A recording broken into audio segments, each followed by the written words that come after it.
so I believe in a higher power. I do not believe that our Creator gives equal distribution of blessings, let's say of health, to all of us, regardless of how some of us may choose to abuse our bodies, okay? Our Creator doesn't go, oh, you are just abusing your body with all the, you don't exercise and you're overeating and you taking harmful substances in there.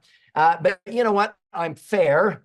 I'm going to give you the same health as these people over here that are taking care of their body, their temple. They're eating right, they're exercising and so forth. Because I'm fair, I'm going to give equal distribution of health. No, our Creator does not do that. Our Creator gives us equal opportunities, not equal distribution.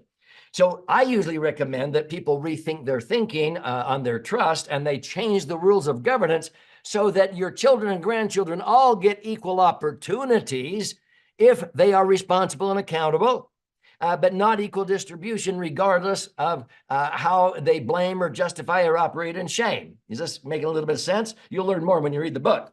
So the first secret is to live. Live what you believe in so that when you die, they're not sitting, oh, did I get disinherited? Okay. You identify your core values and your vision and your principles. I could give you one sheet of paper and you push record on your smartphone, and I can ask you questions. And if you answer them off the cuff and recorded it, your posterity would watch and rewatch, listen and re-listen, read and reread that for generations. They won't read your trust. Okay. And so you live by the governing principle of equal opportunities, not equal distribution. So at the midpoint here, I'm going to gift you a copy of this book, and you'll be able to see in here on section 1 what I'm talking about, and how you can create, a motto or a slogan or laws or a manifesto or a value and vision clarity statement. We have in our family all of those. You don't, but you'll see mine in the book, and you leave behind what you stand for. Okay. Now, you'll be able to see this on pages 69 to 75 of the book. Now, let's go to the second false belief pattern, that your leadership role ends when your children are out of the nest. I've had some wealthy people say, whatever my kids and grandkids do with all these millions of dollars is their problem. And I go, no. You're going to set them up for success or failure in how you leave it behind, okay? And so it's like throwing a rock in a pond. What you do will ripple for generations. You can set them up for success or for failure by just dumping it in their laps. And so we focus on 4 P's instead of 4 D's, okay? We want to preserve, protect, perpetuate, and empower with prosperity, okay? And so this is where you'll read, it's a system where true wealth is transferred with responsibility and accountability. And I'll talk a little bit about that here in just a second. So if the family bank were in the center of this diagram, I call this a perpetual cash fund, okay? It goes on into perpetuity for future generations. You'll notice here that cash is spelled with a K-A-S-H right there, okay?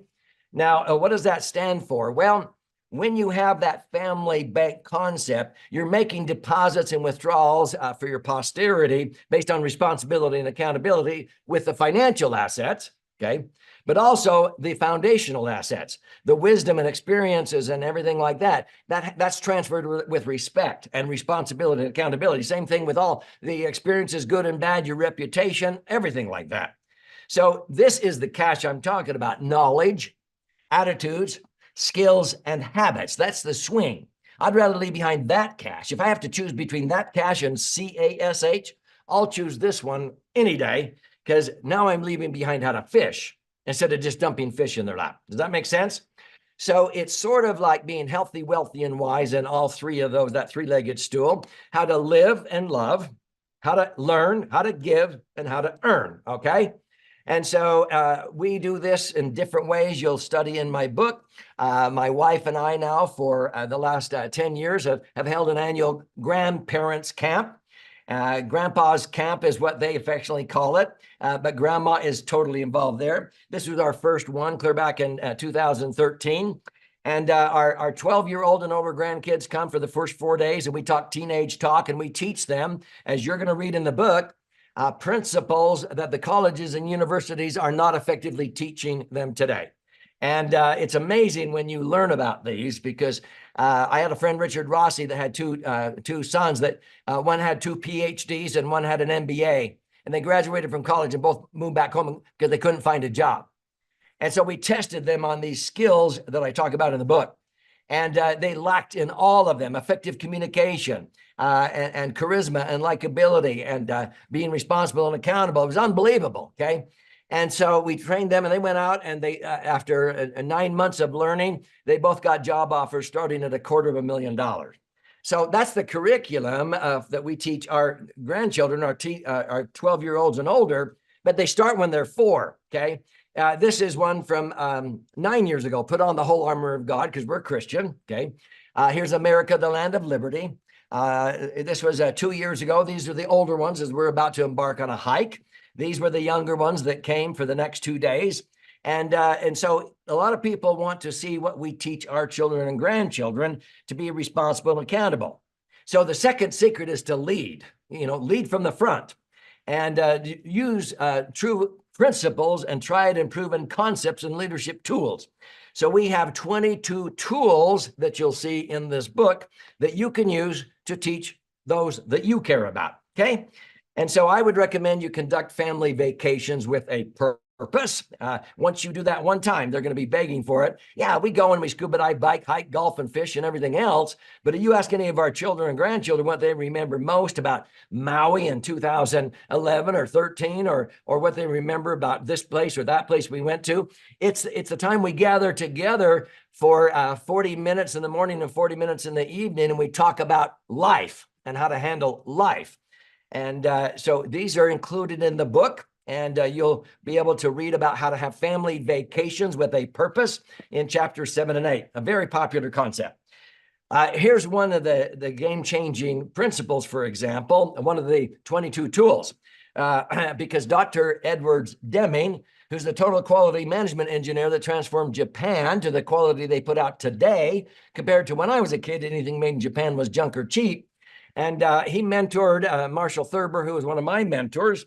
And he said, unfortunately, too many people in the world today deal below the line. And I'm talking about that line right there, okay? And he said, in one of 3 zones, blaming, always blaming, why they can or cannot or did not do something, okay? Or sometimes they justify, that's one rung up on the ladder, why they can or cannot or did not do something. Sometimes they just operate in shame. Well, I'm not smart enough. My father never taught me that. I don't have enough money. It doesn't matter if you deal in any one of those 3 zones. It's all an absolute waste of time, energy, money, resources, okay? It's only when you deal above the line that you progress. So this is something we teach and we use every time we gather together as a family on a family vacation and grandpa's camp. What's above the line? To respond to any situation in life. Don't take the victim role. Don't sit there and act like a clam on the bottom of the ocean, waiting for plankton to float to you, okay? America doesn't have a clam on the flagpole, they have an eagle, okay? You respond with all your ability, and then we teach our kids a higher power will make up the difference. But if you don't respond with all your ability, then God only helps those that helps themselves. And then that's to yourself, and accountability is to other people. Nobody's an island, okay? We must be accountable to other human beings. And so Deming actually had Marshall Thurber go out and gamify this, and we play this game. And Marshall went out to a Fortune 500 company, explained this, had these posters all over the company, and for 90 days, they played this game. And anytime anybody came and they dealt below the line, anybody else in the company could say, was that $2? Even subordinates could ask the management, was that $2?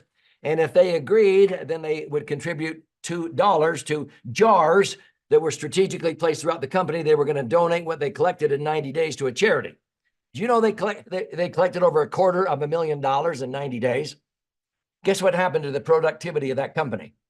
It went absolutely through the roof. And so they kept playing it the rest of the year, and everybody got a huge raise. And the bonus they all got was equivalent to their salary by dealing above the line. And so we do that in our family. You'll read how we do that with our children and grandchildren, and we play the game, okay?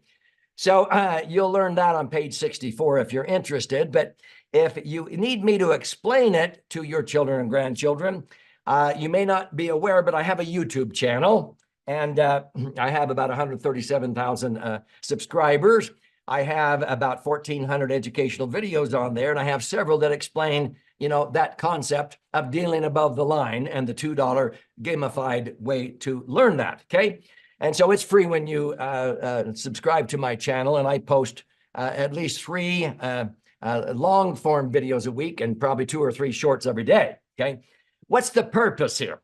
It's to give you clarity. So when people say, Doug, what are you selling? I go, well, clarity. Why? Because when you have clarity, that gives you energy. People say, Doug, where do you get your energy at age 72? Well, it's right there, clarity. I'm super clear about what I'm trying to help people understand and realize, okay? Now, when you have clarity, then we add balance. Now, when you go down the highway and you're out of balance, you wobble. When you're in balance, that increases the velocity in which you achieve your goals, okay? Now, when you have clarity and balance, then you're able to focus better on what matters most. It increases the accuracy in which you achieve your goals. So I want to give those that I care about, and I care about you today, I want you to leave today thinking clearer than you did when you joined us. I want you to have more balance and focus. And then what does that give you? More confidence. Confidence is the greatest gift you can give anyone. And I want to instill greater confidence that you can handle the rest of your life, not outlive your money if you live to be 120. And we're going to show you that here today, okay? And so at the midpoint, then you'll be able to get a copy of the Entitlement Evolution book. And the first 4 chapters talk about the trap of how many times the ones we care about the most. And this could include your children, your grandchildren, your employees, your fellow, friends, church members, whatever. Sometimes we're all in this trap. And here's all this abundance there, and we can't reach it, okay? So the last 8 chapters of the book talk about the legacy bank, United We Stand, okay, and family retreats with a purpose and grandpa's camp. You will also understand how to manage the KASH and the CASH, how to transfer this into the workplace, and then determining the life that you'll lead and the legacy you'll leave. What happens? You break out of that trap with your loved ones, and now everybody is participating and collaborating instead of competing and tearing down and comparing. Comparison is the thief of joy, according to Emerson, okay? But abundance breeds abundance, and that's what we want for all of you. In fact, this was so popular that I used to do 2-day live classes, and the tuition was $2,000. And then I recorded that 2-day masterclass. It's $1,000. And for you that are attending today, you'll have access to this if you want. You can refer to it. It's normally at least I usually do it for is $197. You'll get it free when you complete the survey here at the end of my session here in a few minutes. But if you're wanting to see what the survey looks like, you can begin to fill it out right now. You can scan this QR code, or as you see there on the bottom, go to retiredbydesign.com/get started, or scan that QR code. And that's the survey that you'll fill out. And as a token of appreciation, I'm going to gift you a copy of the Entitlement Abolition, also the audio if you like to listen and learn. And then if you like to watch and learn, you'll have access to that masterclass, okay? Now, I want to, even if you're filling out the survey right now, I want you to listen as I sort of connect the dots before I go back into the financial dimension and turn time over to my son. The third false belief pattern is that by leaving behind a monetary inheritance, you have blessed your posterity with a legacy. Hopefully, you're rethinking your thinking. So what I'm talking about is the legacy dimensions are, again, the intellectual and the foundational, okay? And they will then work in harmony with the financial. But I believe it's more important you leave behind the knowledge, attitude, skills, and habits, that cash, than even the CASH, because now you're leaving behind how to fish. So in the book, you'll see this entitlement cycle and how it happens, because we go out and we get an education, we gain skills, we learn, and we have self-learned knowledge, attitude, skills, and habits. We have an increase in that abundance and wealth. And sometimes it takes years to accumulate it. If you notice, sometimes your kids want to have in 1 or 2 years what it took you 30 years to acquire. Yeah. Well, sometimes when we experience that wealth and abundance, and people say, well, my kids will never have to work as hard as I did. What happens? Entitlement sets in. And then it exhausts the family resources, and you lose this generational momentum, okay? And every new generation is having to start over again. How sad is that? What I'm talking about is a legacy cycle, okay? So you see here, the legacy cycle starts out the same, but once you experience this wealth and abundance down here, then you have a system that fosters responsibility and accountability.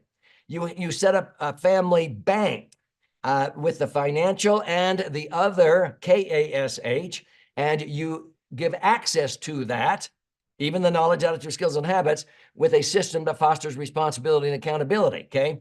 They have to abide by your rules. And so you give them access to that, and watch what happens. There's this increase in momentum. It's like the Rothschilds versus the Vanderbilts, and future generations have a early advantage, and they don't have to make the same mistakes, but they're not sitting around, oh, when do I get my share? And then they blow it, okay? So the third secret is to leave what? Create systems to intentionally behind knowledge, attitude, skills, and habits. And that's why I dedicated chapter 9 of the Entitlement and Abolition book to show you how to do that, okay? So what I want to do for you today is show you how to raise this score. Let us help you raise this score on the scorecard. Now, I've been talking about these down here, the last 6. We're going to make sure you understand how to focus on the first 4, which have directly to do with the financial dimension: liquidity, safety, ready return, and tax benefits, okay? Now, systems, it's so critical. 94% of all failures are a result of the system or lack of a system. So system is an acronym that I've used for years that stands for Save Yourself Time, Energy, and Money, so that you don't have to take a long learning curve when I've already made all the mistakes. You can apply these things in a fast power curve. And that's what my children have done, and now my grandkids. And but they're learning by being responsible and accountable. Now, Dr. Edwards Deming, who came up with that deal above the line and the $2 rule, also taught us this, that 85% of any successful result you want in life is determined in the first 15% of the process. Now, it took me 3 years to get this. I don't want it to take you that long. And so for years, I used a very predictable 8-step process that I took my clients through. And I would really like you to go through this process, because it's called the True Wealth Transformation. And this will absolutely transform you, your family, your loved ones, financially, and in the foundational and intellectual dimensions. But the first step of the process, the first 15%, is the enlightenment experience. It's getting it, okay? What takes the time in learning is not getting it. So I want you to get it, and this is why we use this kind of education, and this is why you can read and learn, you can watch and learn, you can listen and learn, but then you can meet with professionals to see how this may apply in your particular set of circumstances, okay? And so then if you go through this with a licensed advisor, someone that I have trained and I oversee, they'll go through what is called the True Wealth Discovery, the second step, to find out where you're at and where you're wanting to go, especially financially. Then they'll go through hours of doing a strategic design, and then they will show you a success formula that's extremely flexible. And then they'll go through and tweak and refine it, and then you'll arrive at a final action blueprint that still has tons of flexibility, because life's unpredictable. And that will include repositioning underperforming or non-performing financial assets to increase liquidity, safety, rate of return, and tax benefits, okay? And then you'll go through an implementation experience where you're repositioning assets, where many times, as I'll show you here, it will increase your net spendable income, not just 50%. For many people, double, triple, and even quadruple. And I'm not blowing smoke here. I'm going to show you actual proof of this. And then there's accountability factor where at least once a year, you are kept on track because life happens and you have to adjust things. So this 8-step process is a transformation. Now, as we dive into the financial and you look at my book, A Laser Fund, you'll find that in the 14th last chapter of the left brain side, I introduce 4 general categories of resources that a lot of Americans draw income from. Now, most Americans don't draw from all 4, but some do. In general, this would be investment income. And then sometimes people have real estate that they own, that they get rental income. Some have guaranteed income, a pension or Social Security or whatever. But the most underutilized is this green one. It's tax-free income. And I'm just like, oh my heavens, this should be a no-brainer, especially to protect yourself against taxes going up. So in a nutshell, the purple bucket is where most Americans are way too top-heavy. They have 80 to 90% of their retirement trapped in yet to be taxed IRAs or 401ks invested in the market. And I usually go, what are you thinking? Okay, I often ask people to come and bring their after-tax IRA or 401k statements. I know they don't have those, but they're shocked when that $1 million nest egg is only really about $650,000 their money, okay? And it's in the market, and the market is very volatile. And the people who retired at the turn of the century, they saw that $1 million nest egg dwindle down to 600,000 twice in 10 years. Now, our clients who had money in laser funds, they doubled and tripled their money during that time period, as I'm going to show you here. We have some people that own real estate, which is fine, but sometimes that real estate also goes down in value. There's vacancies. And to be honest with you, a lot of landlords, they get sick and tired of taking out the trash and fixing toilets and evicting tenants. They hire managers, and I can tell you horror stories of how money has been embezzled when they hired management companies, what have you. But some of these people feel trapped because they've been doing 1031 exchanges, okay? And they don't want to sell and pay a capital gain tax. Do you want to know my opinion? I would sell, pay the capital gain tax at today's lower rates because Biden wants to double them, okay?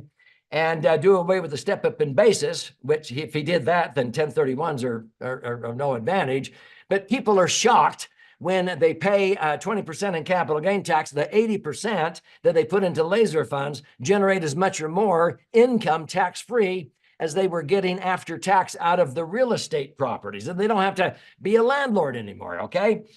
You have some people that like Social Security or maybe a school teacher's pension, but the most underutilized is the tax-free bucket. You're going to learn here that municipal bonds, those aren't popular much anymore because there's so many municipalities going bankrupt and they're low yielding. I've already said I don't own an IRA or 401k or a Roth, and I never will. Why would I do that? Because an MFTA, max funded tax advantage insurance contract, structured correctly, is a laser fund, and it has the 2 advantages Roths have and 4 additional advantages with no strings attached. You can put in as much money. See, if you make too much money, you can't even own a Roth. You probably know that, okay? Now, one of the strategies my son is going to talk about today is how to do a strategic rollout. This is not a rollover. A rollover is going from the frying pan to the fire. That's like taking money in 401ks and being duped into rolling it over to IRAs and continuing to defer, put off, procrastinate, paying tax until you're age 72, and then take RMDs, required minimum distributions, which is frankly the worst advice. I think for most Americans, you're not saving tax. You are actually compounding the tax, increasing the tax by continuing to take RMDs throughout your life expectancy, your spouse's life expectancy. And then when you both pass away, anything left behind goes to your children. They can't use it for their retirement necessarily. They have to pay tax on it within 10 years because the government wants their share of that sooner than later now because they're hard up for money. And so this strategic rollout, I want you to pay very close attention on how to reposition money out of the purple bucket down to the green bucket and how you can save there's hundreds of thousands of dollars of unnecessary tax. But at retirement, I recommend that no more than 30% of your money come out of that purple bucket, IRAs and 401ks. If you own a bunch of rental properties, I would recommend no more than 30% of your retirement be reliant on that, because there will be vacancies. And we're going to see, especially commercial real estate, get clobbered this year, which will then catapult and domino into residential. Between 0 to 80% could be a guaranteed income based on your risk tolerance. But I would recommend 40 to 60% of your retirement income not even show up on the front page of your 1040 tax return. It's not a loophole. The IRS will know you're receiving it, and they know everything. But it's tax-free. And frankly, there's some of our clients that they actually say, I want 100% of my income to be tax-free. And the IRS gets a windfall while they're doing this transfer, this rollout. But after that, we have clients that have hundreds of thousands of dollars a year, and it's all tax-free. So folks, you'll read in the book, The Laser Fund, which you can get gifted to you from your Laser Fund, your specialist. There's stories in here, especially in the right brain side, some school teachers years ago that came to me, and I was able to save them $250,000 of unnecessary tax on their 401ks, 403bs, and TSAs, tax sheltered annuities. Their advisor told them to keep putting it in there. They were going to pay taxes the rest of their life. We ended up doubling their net spendable income. We had a real estate landlord that we saved him $750,000 of unnecessary tax. And we actually were able to resurrect some tax deductions on some of his rental properties and offset the tax. And that's a unique strategy because I'm a tax strategist. And he was so grateful, but we four times his retirement income. His advisor with the 4% rule wanted him to pull out $24,000 a year out of a $600,000 nest egg. After tax, he was going to net $16,000. After a 5-year strategic rollout, he had $750,000, generating a 10% payout of $75,000 a year, tax-free. Okay. We had husband and wife, both physicians, that saved $4.6 million in their IRAs of 401ks, busy, blinders on, doing their medical practices. And when they came to us, they realized that they were in a tax trap. And I estimated that even if tax rates didn't increase, they would likely, if they followed their advisor's advice, to postpone till 72 and then take RMDs, they would pay at least $2.6 million of tax the rest of their life.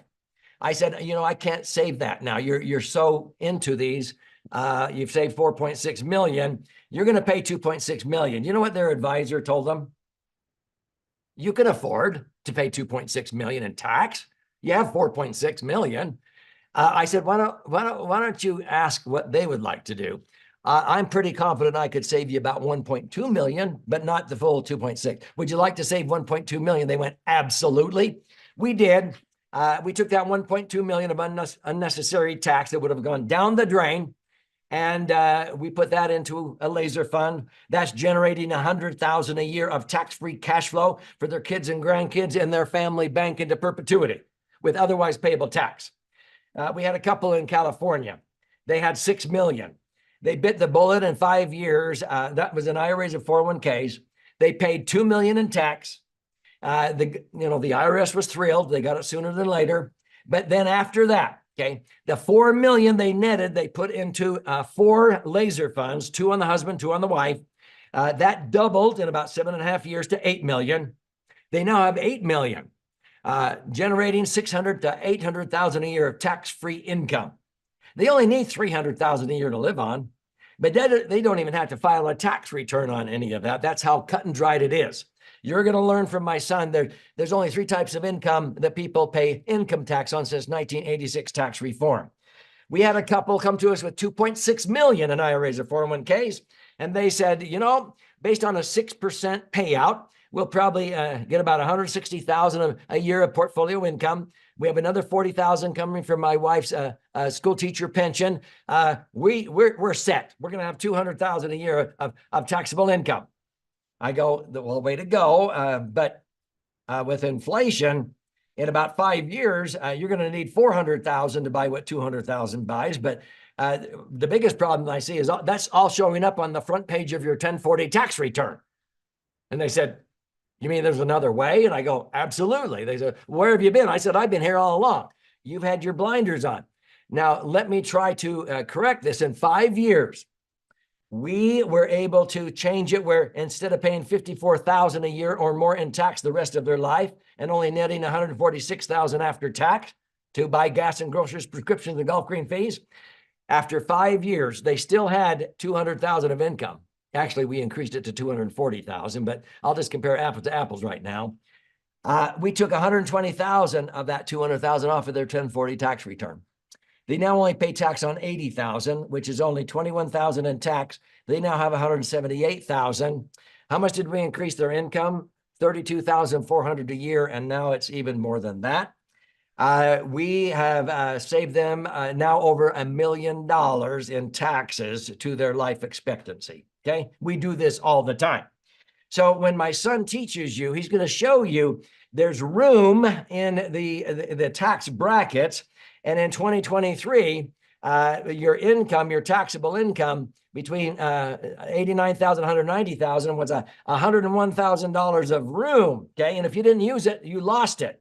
There was another $173,000 of room in the 24% bracket. Okay, this year there is $106,000 of room between $94,000 and $201,000. If you don't use that room, you're going to lose it.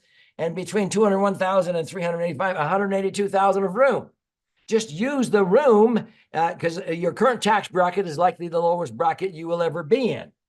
And so the Tax Cuts and Jobs Act that Trump passed, if Congress does nothing, will be one of the biggest tax increases we've ever seen. It expires or sunsets in 2025, which means the 12% bracket moves up to 15, the 22 moves up to 25. People say, well, that's only 3% more.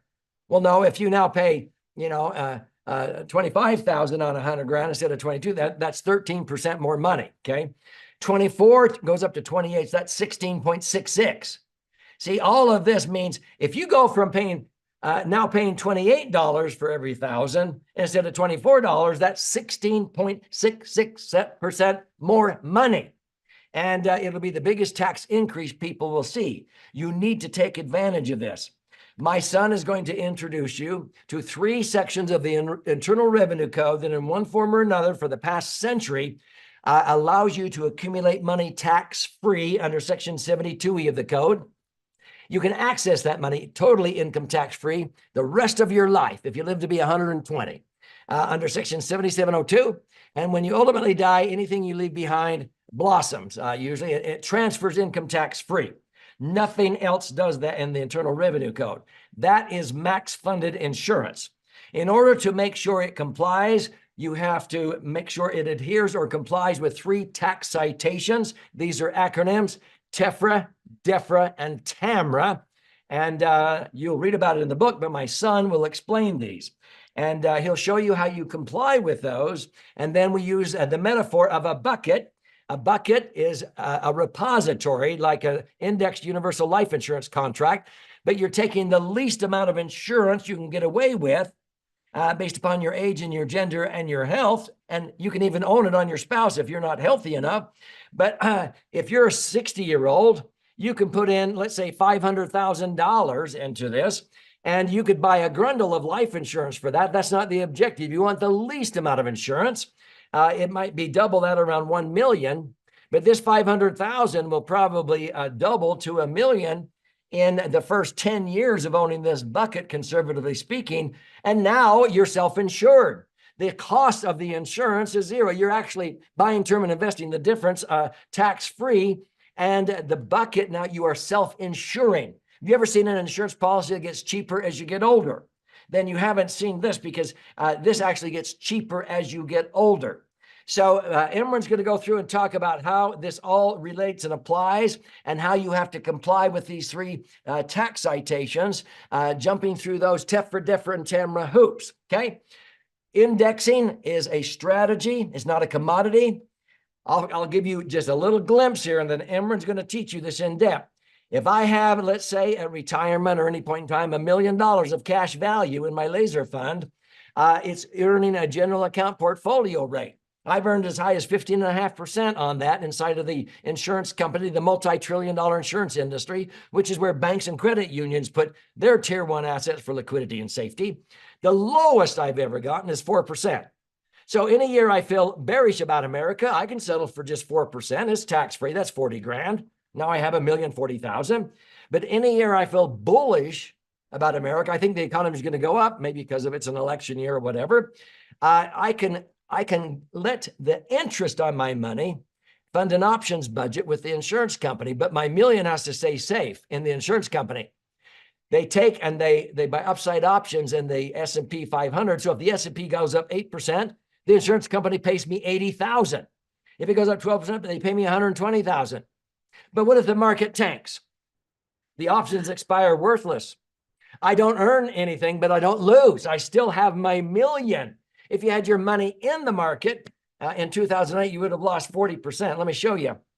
Here is November of 1999. $1 million in an IRA 401k in the market would have gone down to about 650,000 after the 9/11 terrorist attacks. People felt like they had lost their future. They had to put off retirement 7 years.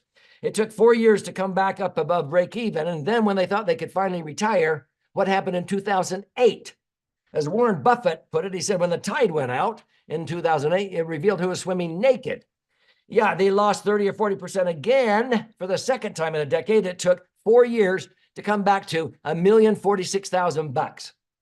People who had laser funds during that same 12-year period, $1 million doubled and tripled to $2.5–3 million. They did not lose when the market went down. Maybe they didn't make anything, but they didn't lose. And so they just made money when the market went up. They did not lose when it went down. That's what I want you to understand today.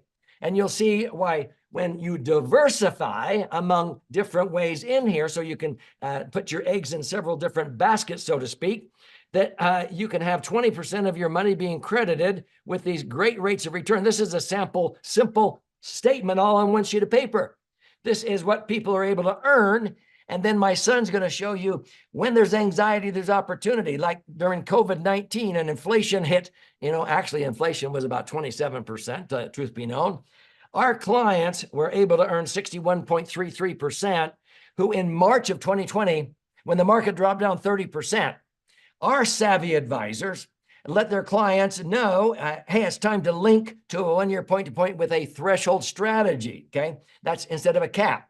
The end of the day was this, we had many clients get 61.33%. This guy made $500,000 on that 852,000. He had 1,387,000 in March of 2021. If the market would have crashed 30 or 40% the next year, he would have not lost one dime of the $500,000 he made the year before. You lock in your gains and you reset. So my son will show you that. So here's what I want you to do. Unfortunately, and I'm not a pessimist, but I am a realist. If the American economy is sinking, and sometimes our congressional people are like rearranging deck chairs on a sinking Titanic, thinking by spending, they're going to spend their way out of a recession. Folks, it's simple economics. If your outgo exceeds your income, your upkeep will become your downfall. And so if that's what's going to happen and the economy sinks, I want you to board a lifeboat today. Okay, so that you will stay afloat financially if the economy sinks. And so that's one of the objectives with the strategies as we move forward. But you're going to see here that things like the 401k are not the cat's meow we thought it was. Uncle Sam's going to have to take a bigger and bigger piece of the American taxpayers' pie. And I want you to be able to learn and have the tools. And I want you to be able to get a free copy of this book to learn more. And you'll see these 4 buckets explained on page 237 of the book. And you'll be able to get this from your assigned specialist at the end. But I want you to listen very close, even though today you're going to learn that a properly structured IUL is like a financial Swiss Army knife. It's the dream solution for many financial goals. It's got a death benefit coming along for the ride, so to speak. Many times people use it for retirement planning. We're going to focus a lot on that one because it knocks the socks off of IRAs or 401ks. especially invested in the market. But hello, you can use it for college funding for your kids and grandkids. It's way better than a 529 plan. You can use it for working capital for your business. You'll read stories in the book about that. Real estate management, okay? It can be a great emergency fund. Just bypass the middleman, the bank and the credit union for emergency funds, because this is where they put your money, okay? Lump sums, inheritances, settlements, estate planning, pension maximization if you're a school teacher, police officer, firefighter, general tax reduction by doing strategic rollouts.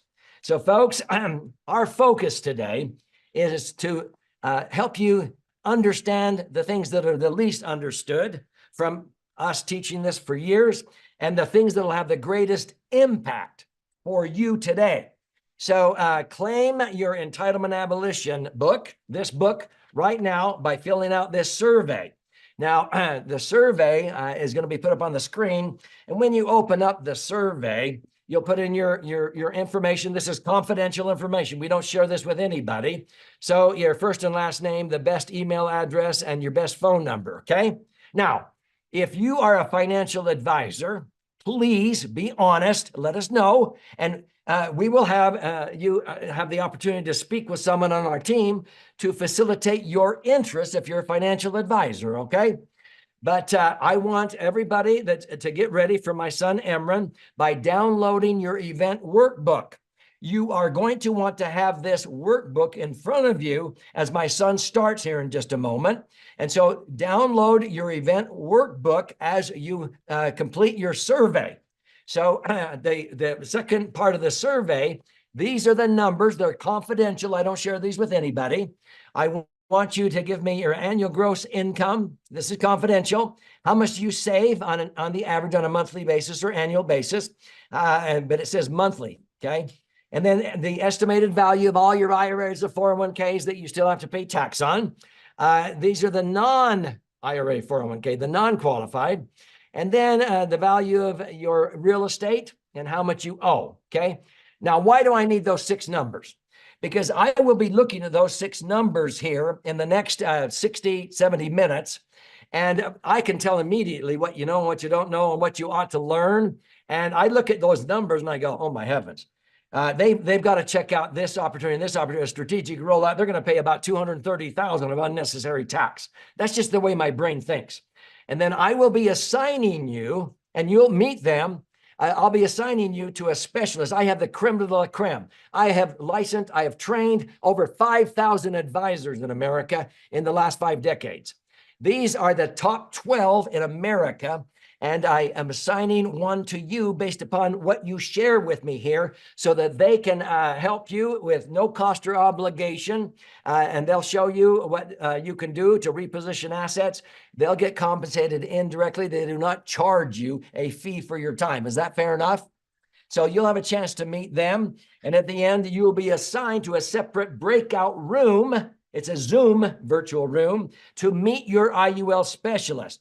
So I need you to complete your survey now, scan this code or go to retirebydesignevent.com at the bottom, get started and get ready. My son is going to explain what makes this different. He's going to reveal 3 secrets: reducing taxes on your IRAs or 401ks, creating tax-free retirement income, and create gains and eliminate losses. So complete your survey now, and I'll come back on and have you meet all of the ones that I've assigned to you. Complete the survey. Emran, you ready to roll? Thanks. Thank you. I am ready, and I'm excited to be here with everybody here today as well. Super thrilled, and again, make sure you get a chance to fill out that survey. We'll throw that up. Is that up on the screen there? So they can, if you didn't get a chance to get that, I'll throw the QR code back up on the screen for everybody there. Excited to have a chance to get that document, that information to you. Get your workbook, and we're ready to go here. I just want to express my gratitude to my dad. Thank you, and really thank you also for teaching me and being a mentor to me. It's my privilege and honor to be able to share with you a lot of the financial strategies that I've been able to learn and now help hundreds and thousands of people implement from what I've learned from my own dad. And so we're going to spend a little bit more time now diving into the financial strategies. We're going to be talking about some tax reduction strategies, tax-free retirement income strategies, and gains without losses. By the way, if you still need to fill out that survey, the link is in the chat. So if you didn't get a chance to scan the QR code, the link is right there in the chat. Just go ahead and open up the chat, and you can simply click on the link there and fill out the survey there. Now, once you're in there, you'll also have a chance to automatically download a workbook. You can kind of follow along with me inside that workbook, or have it as a reference even afterwards to help you jog your memory. Okay, so that'll be a good way to be able to jog your memory from some of the stuff that we're talking about here today. Now, in order to reduce your taxes and to create tax-free retirement income and how to have gains without losses, really what I'm trying to accomplish with all three of these here is to ensure that you don't run out of money. Right? I mean, as I talk to most baby boomers, that seems to be the number one fear amongst baby boomers and about retirees. And as you retire, or even as you're approaching retirement or saving for retirement, the number one fear about retirement is the fear of running out of money. Right? None of us want our money to run out before we do. So how do we prevent that? What are the strategies? What are the best strategies in order to help us prevent that? Well, if I look at this, one reason why I love tax reduction is because taxes will be, if not the highest, one of the top two greatest expenses you will have over your retirement years. Right? If you add up the amount of taxes you'll pay in every year of retirement, add that up, and then even add up the taxes you'll pay after you pass away, that tax bill is probably going to be your largest bill. The largest bill that you have to pay out of your own pocket. Luckily, you got Medicare and other things that are going to help you with your medical expenses, but we don't have anything that's really going to help us with our tax problem and a lot of our tax issues right there. We're going to talk a lot about it, and then we're going to talk a little bit about, again, that tax trap. If you're stuck in an IRA 401k or you're too top heavy, there's nothing wrong with having money in an IRA 401k, but most of us are too top heavy in these accounts. So we're going to talk about how to create greater balance in your portfolio and creating a tax-free retirement income to really help us eliminate that fear in the future.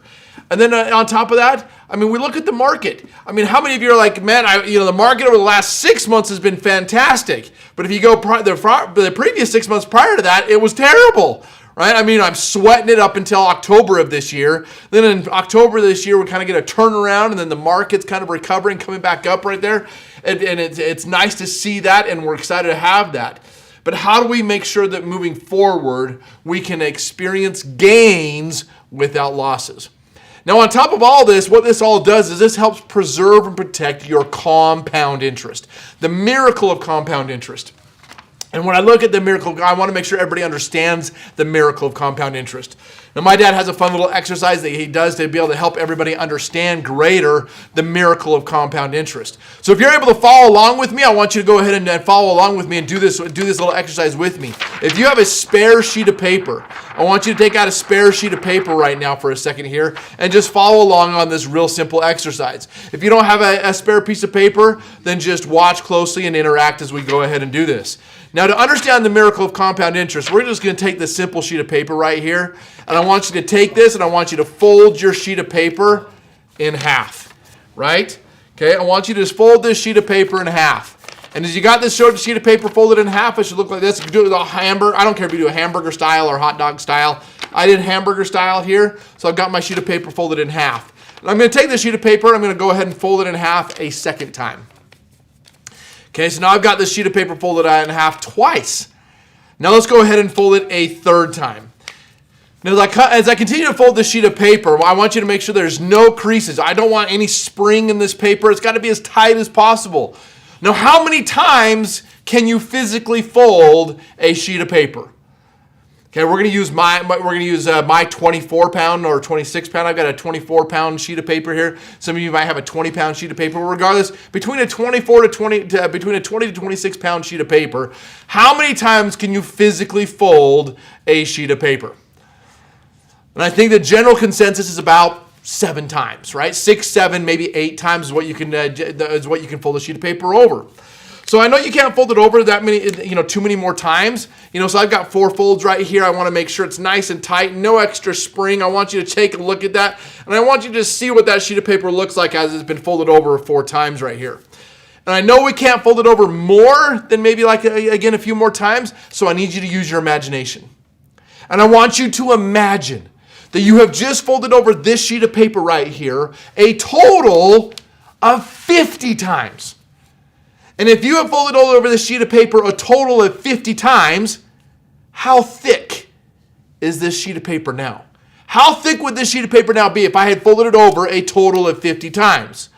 Okay, now if you have an answer, go ahead and open up your sheet of paper right here, or better yet, on Zoom right here in the chat, go ahead and put in your answer. How thick do you think this sheet of paper is going to be?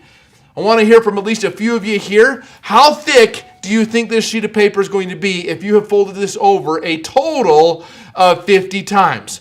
Put your best guess, and now I want it in some kind of metric that we understand, whether that's in inches or in centimeters or in feet or in meters, whatever it is right there. Let's go ahead and get what we look at here. So we got, Ed says 2 feet.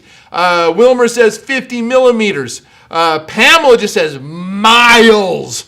Miles. I mean, wow, miles, huh? Fernando, 1 foot. Tom says 20 feet. Michael says to the moon. To the moon. That's pretty good. That's pretty crazy. So let me ask you this. What happens every time you fold this sheet of paper? What's happening to the sheet of paper every time you fold it? It's doubling. Okay? It doubles every time. So it's going to be much thicker than just simply 50 sheets of paper, right? If I fold it once, that's the same thickness as 2 sheets of paper. But then 2 folds is the same as 4 sheets of paper. And then 3 folds is the same as 8 sheets of paper, then 16. So it just keeps on doubling every single fold. So amazingly enough, if you were able to fold this sheet of paper over a total of 50 times, I think it was Tom that got the closest answer right here, this sheet of paper would actually now be 93 million miles thick. 93 million miles thick. That's not the distance from here to the moon. It's the distance from here to the sun. The distance from here to the sun. 50 folds would get you to the sun. Now, if I needed to get to the sun and back, how many total folds would it take? Or how many additional folds?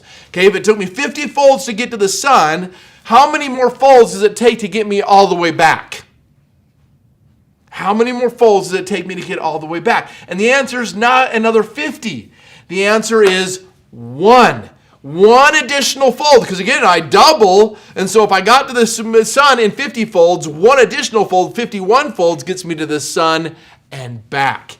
Now, folks, this is the miracle of compound interest. And this is what we need to understand how to make sure that we are pursuing it, that we capture it, but not only that we pursue it, but that we preserve and we protect it. We need to preserve and protect this from both taxes and losses. And that's what I'm going to get into here, is because those taxes and losses seem to be one of the greatest reasons why people end up running out of money. They don't have any strategic tax plan according to with their compound interest, and they don't have any strategic plan to avoid losses. And that is what we're looking at here. That's really what we get into is danger number 1. Danger number 1 is running out of money. And taxes and sequence of returns is the biggest threat causing us to have that threat and that danger here. But let me ask you a simple question. Let's start at the beginning. We need to start with the why. We always start with why. In other words, you've got money in your IRAs, 401ks, and your pension plan. You got money saved up. But let me ask you this. Why? Why do you have money in retirement accounts? Why do you have money in savings? Why do you have money in these investments? Why are you saving your money? Why are you trying to grow your money? Why? So what is the why?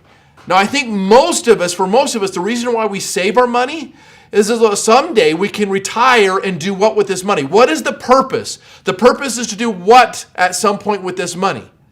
I think that at some point we are wanting to what? Access the money, right?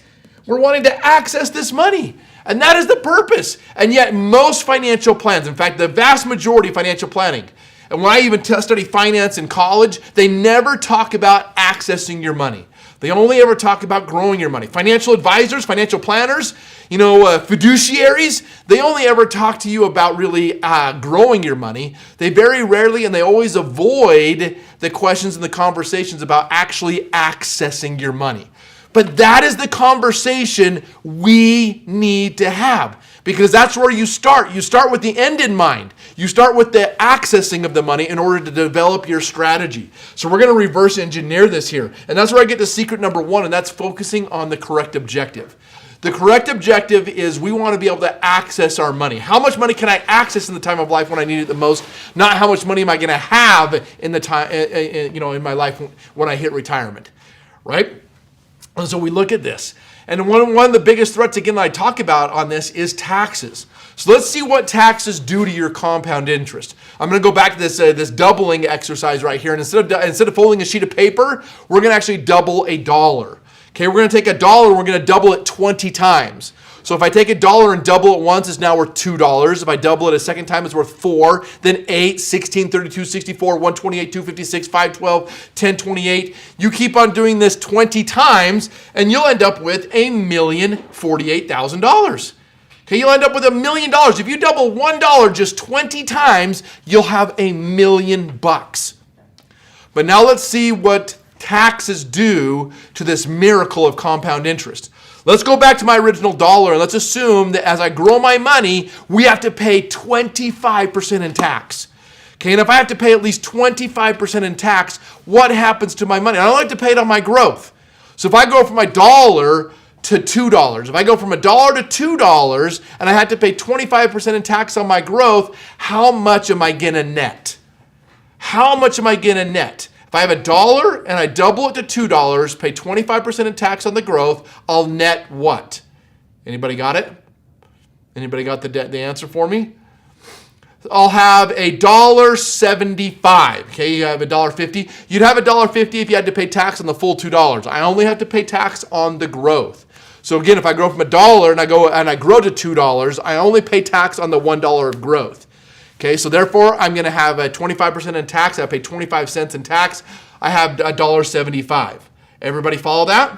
You good? We got that? Okay, let's double the $1.75 and only tax the growth. Double that number and only tax the growth. You do that 20 times. And instead of having $1 million, how much would you expect to have? If you had to pay 25% in tax on your growth every time you grew your money, and you do that 20 times, how much would you expect to have? How much do you think? How much do you think would be in your retirement account, or how much would be in your investment accounts if you had to pay 25% in tax? Ed, $300,000. I love it.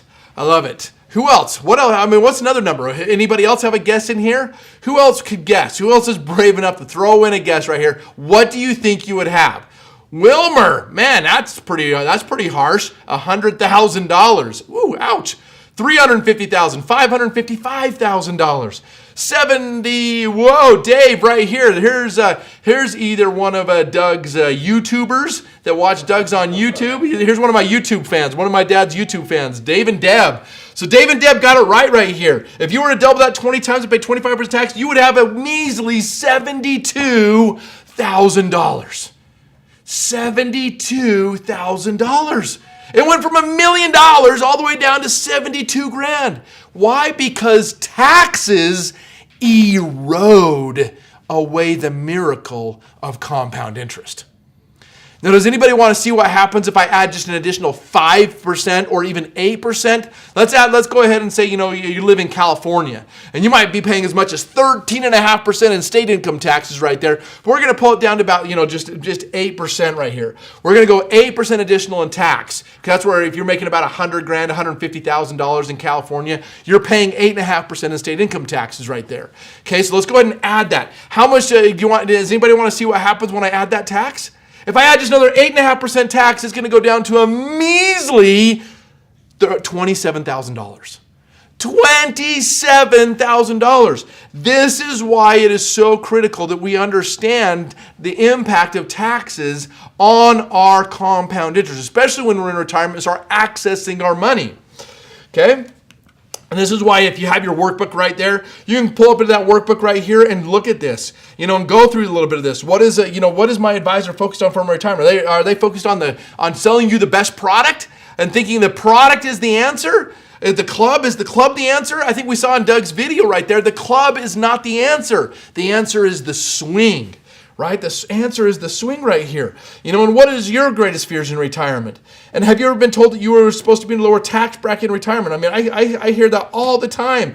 And that is just simply not true. It is not true. And then we look at some of the tax, we're going to get into some of these tax deductions here in just a minute, especially the tax deductions that you lose when you retire. But what we don't want is when you hit that retirement, we don't want you to feel like this battery on the left. We don't want your retirement to be a battery. And you're just praying that this battery lasts as longer than you do. No, and that's the problem, because with most financial advisors, we go in and we simply, year after year, we have been programmed to focus and ask this question. Hey, how much money do I have in my account? How much money do I have in my account? How much money do I have in my account? Well, okay, if you want to have the most amount of money in your account, then you're going to go ahead. The best way is to create the biggest tax trap we've ever had in our country's history. Shove as much money into IRAs and 401ks as possible, because on paper, it looks like you have more money than you really do. And that is the biggest trap that financial advisors hit and put you in, is they make themselves look 20 to 40% better than they really are, by having you shove as much money to those accounts as possible, because that money is not your money. It's Uncle Sam's money, but it shows up on your statement until you what? Until you go to access the money, right? When we go to access this money. And that's why when we look at this, we want a generator approach to your financial plan. We want to make sure your financial plan addresses the question right here: how much money can I access, or how much can my account send me in the time of life that I need it the most? If you are not asking your financial advisors that question, how much am I going to be able to access? You need to now, right? That is the question you need to start asking right now. Start addressing this. It's the hard question, but it's the one that needs to be addressed, because that's the why. Now, when I look at this here, this helps us start to rethink our thinking. For example, when you're looking at trying to access the most amount of money possible here, let me just ask an additional question. What do you believe? By raise of hand, how many of you believe that future tax rates are most likely going to be lower? How many of you think they're going to be lower? Anybody? I don't think I have any hands there. How many of you think they're going to be the same? Oh, I had somebody almost raise their, I thought they were raising their hand, but they were just adjusting their hat. Okay, how many of you by raise of hand think they're most likely going to be higher? By raise of hand, how many of you think they're going to be higher? There we go. There's all the hands. There's all the hands going up. And why is that? Well, because we see the writing on the wall, right? We see the writing on the wall. And the government actually has 3 different ways that they raise taxes on us. They'll raise the actual tax rate, they'll manipulate tax thresholds, and they'll eliminate deductions. Let's dive into each one of these 3 for just a moment here, just so you understand these. The most common thing is for the government to raise tax rates, right? And that's the one they want us focusing on. They want our eye on that ball. That's the one the politicians, Congress, politicians running on all these things. Hey, I'm going to lower taxes. I'm going to lower, when they say they're going to lower taxes, they're talking about what? The tax rate. They're not necessarily talking about your tax bill. They're just talking about the tax rate. Or, hey, this person's going to get in office, we're going to raise taxes. And they're talking about the tax rate. Now, right now in our system right now, the highest tax you can pay is 37%. Okay, that's the highest you can pay right now in the federal government system. Your state income tax is on top of this, but we'll just go to the federal, since I've got people all across the country right now on the webinar or on the Zoom call here. So if 37% is the highest we currently have, what's the highest this rate has ever been? In our country's history, what's the highest our government has ever had a tax rate at? Does anybody know? Does anybody know the highest tax rate we've ever had in our country's history? 39.6. Dennis, 90%. Right? And Dennis is actually pretty dang close right here. The highest rate we've ever seen is 94%. 94%. World War II, World War I, World War II. Okay, that's where we saw a lot of these high tax rates right here is during wartime. So 94% in tax. The highest rate we have right now is 37%. Now, the historical average is 55%. And that's why you have so many politicians back in Washington trying to make the argument, hey, we are below the historical average, therefore we need to raise tax rates at least back up to the historical average. And that's the threat they keep on threatening us with. But while they're threatening us with that, The way they have truly raised our taxes on us is actually by manipulating tax thresholds. It is the number one way the government has raised taxes on the American people. Watch, because I'm going to show how the government has tripled the average tax bill on the average American. The average American today pays triple in taxes. And I'm going to show you that because we're going to back up here. We're going to back up right here to 1917. So over 100 years ago. Okay, we're going over about 107 years ago. 1917. And the highest tax rate was at 68% back in 1917. And I'm going to take somebody today. Okay, so I'm going to take somebody in today's dollars right here. I'm going to have somebody making about $500,000 a year. They're netting $440,000 a year. Okay? If you're netting $440,000 a year, that's what your taxable income is. I mean, I would consider that to be a pretty good income, right? I think by most American standards, that would be considered a high income. And so if that's the case right here, I'm going to take this exact same American and I'm going to pluck them right here and I'm going to supplant them in 1917. Okay, exact same job, exact same lifestyle, exact same equivalent income.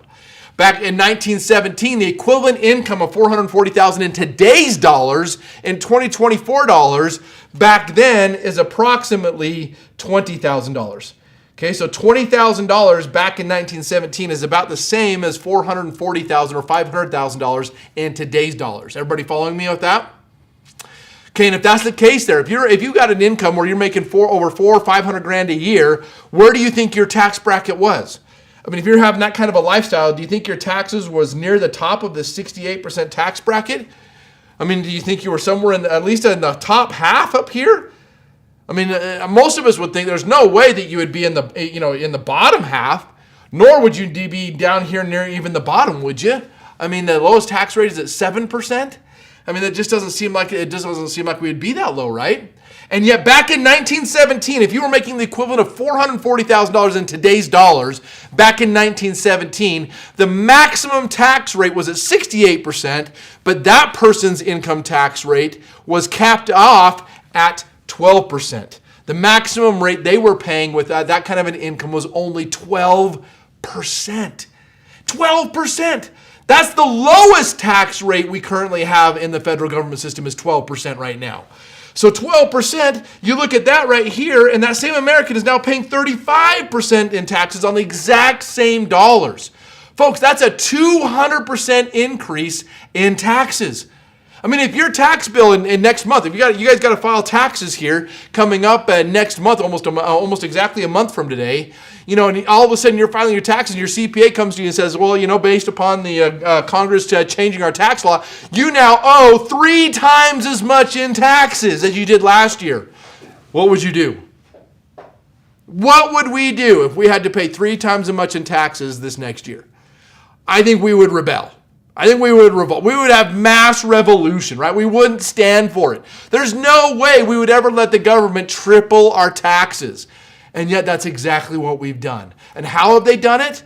Well, if you remember, do you guys remember in science class back in elementary school when you guys studied or read about, or maybe some of you even did the experiment, what is the most effective way to boil a frog? What happens if you take a frog and you throw it into a boiling pot of water? The frog does what? It jumps out, of course. The water's too hot. So it escapes. It gets out of there. It doesn't want to be in that boiling hot of water.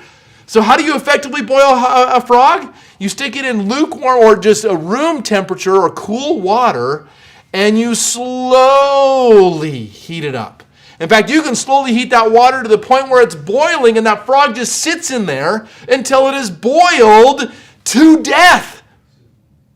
Now, folks, I hate to break it to you, but in this story, we're the frogs, right? The American people were the frogs, and the government is just cranking up this heat. And they're cranking it up a little bit even higher right now through inflation. Inflation is one of the easiest ways for them to tax us at higher rates.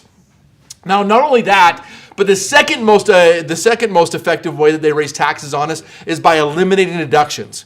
And most people don't even realize or even think about the fact that when they retire, our system is built that when you retire, you will lose your 3 largest deductions. What are they? Well, it's your mortgage interest. It's your kids' right? Your kids are your dependents. They're grown. They've moved out. You don't get to claim your kids anymore.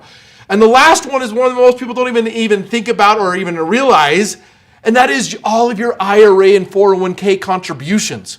In fact, how many of you are getting ready for retirement? You're trying to shove as much money as you can into those accounts. And every dime you shove into there, that's a tax deduction right now. But then when you retire, are you still saving money in those accounts? Probably not. And if you're not, you don't get that tax break. In fact, not only are you not getting that tax break, what are you doing with that money?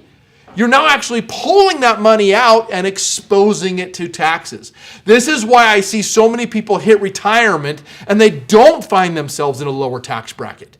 Right? The only people I ever see in a lower tax bracket are either people that follow our strategies or people who don't prepare for retirement. Right? If you don't prepare, you don't save, you don't have money, yeah, you're probably not going to be in a higher tax bracket because you got to have money to be in a tax bracket. Yet, if you do prepare, most people that prepare find themselves in the same or higher tax bracket when they hit retirement, or more of their money is exposed to taxes because they lose these deductions. This brings me to danger number 2, which is the fact is for decades now, we have been blindly handing over our financial futures to the government.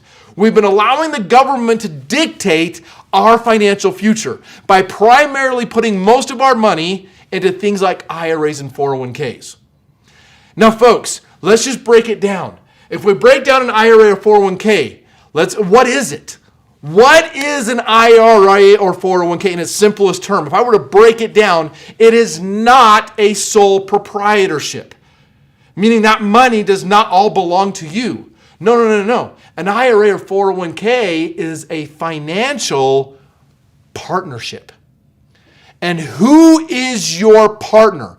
Who is your business partner? Who is your financial partner in your IRAs and 401ks?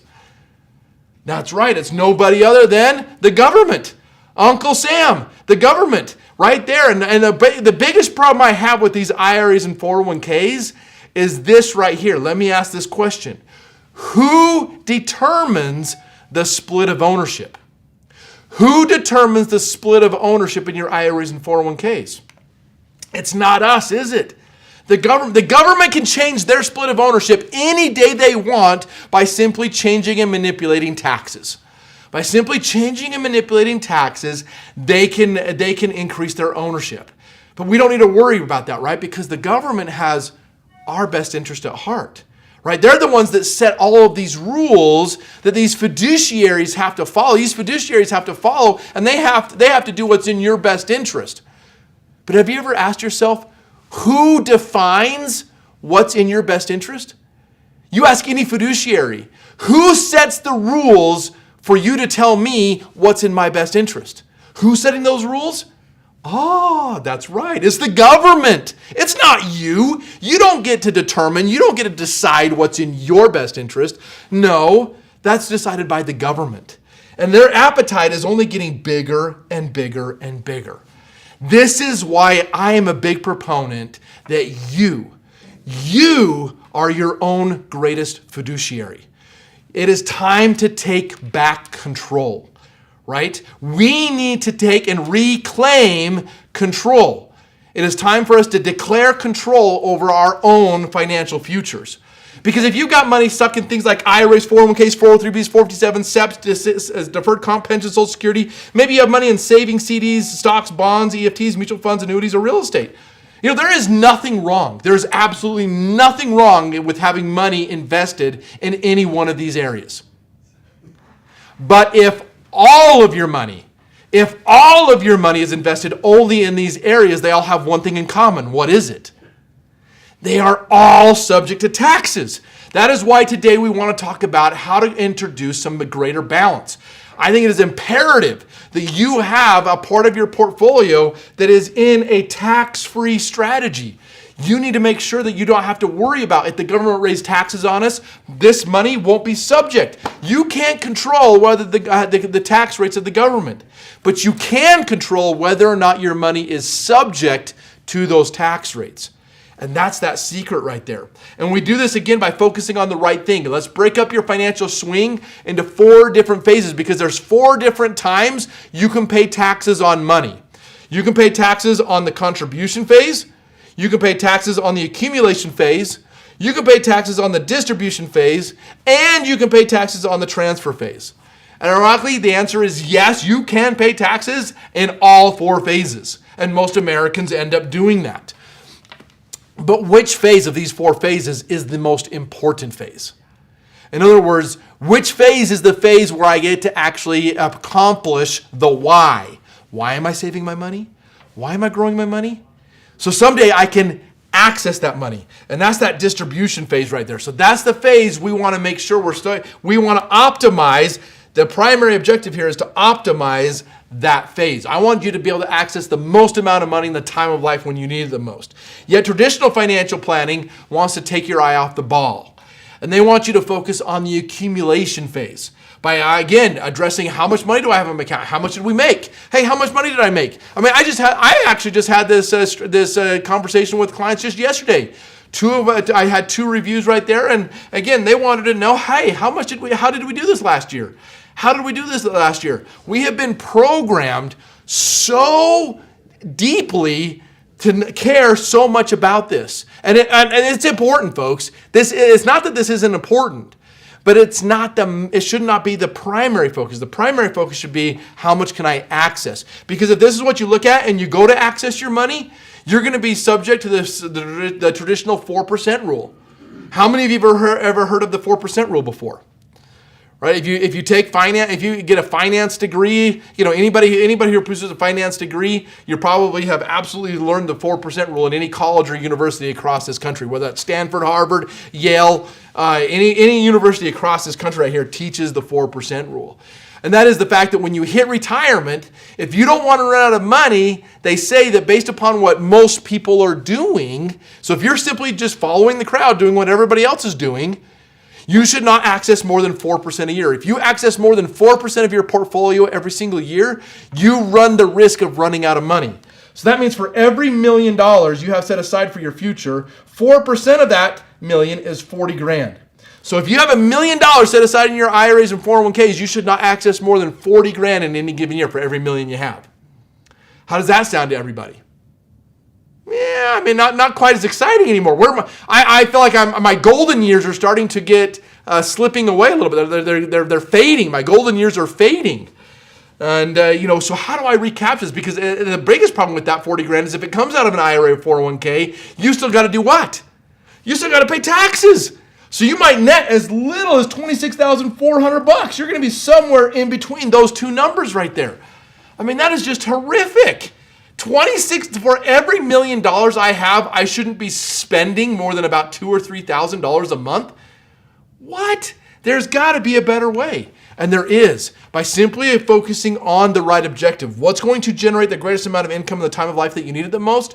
We start thinking differently. This is why the affluent think and act differently. They don't think like most people, like the rest of us. They think differently because they're asking themselves, how much am I going to be able to access? Now, in our laser funds, this is what has driven us to this strategy here, because our successful clients have now been able to average 6 to 10% payouts tax-free. I mean, if I have $1 million on that right side, 6 to 10% of $1 million is now 60 to 100 grand tax-free.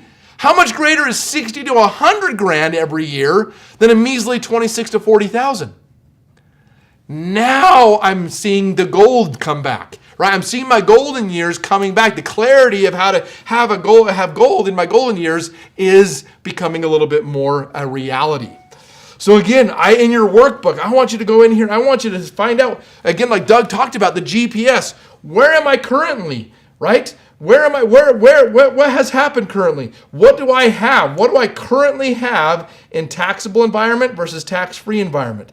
How much do I have? What do I want to have? Right? Where am I at and where would I like to be? So, I mean, that's the questions you've got to address right there so that we can come in and we can help you achieve that. Not only that right there, I mean, look and see exactly what that 4% inflation, what 4% does to you. How much money do you have in your retirement account? Multiply that by 4%. Let's see what that does for you. Because if not, let's get something better. There's something better out there for you. And this really brings me here to Warren Buffett. Warren Buffett's number 1 rule of money. And again, he's been successful. Despite whether you like him or hate him or whatever else, we can learn that he understands money. And Warren Buffett for decades has been preaching that the number one rule to money is don't lose it. Okay? Don't lose it. Well, gosh, of course, don't lose the money. Duh. But yet, how many of us keep on losing money? Right? We keep on losing money. And so how do we create a strategy where we don't lose money? In fact, rule number 2 is don't forget rule number 1. Okay? Because again, I'm going to take you through 3 questions. If I have a Warren Buffett or I have affluent clients, you start asking questions differently. When you go to look at an investment or look at an opportunity, when you look at a money opportunity, the number one question most Americans want to know when somebody's approaching them or introducing them to an opportunity, they want to know what? What's the ROI? What's my return on investment? What is my rate of return? What's the return going to be? What's the rate of return going to pay? How much money am I going to make? What's the rate of return? Right? That over and over and over again. Yet again, no. Affluent people think differently. Because the first question they ask is like what Buffett is asking right here, is how do we eliminate losses? If you have an opportunity, within that opportunity, is it possible to lose? And if so, how do we avoid that? How do we avoid and eliminate losses? Okay? Only then, if you can answer this question, then you can move on to question number 2. But if you can't answer that question number 1, that filters it out right there for me. I'm done. I walk away. Okay? But if I can get to that question right there, that answer satisfactory,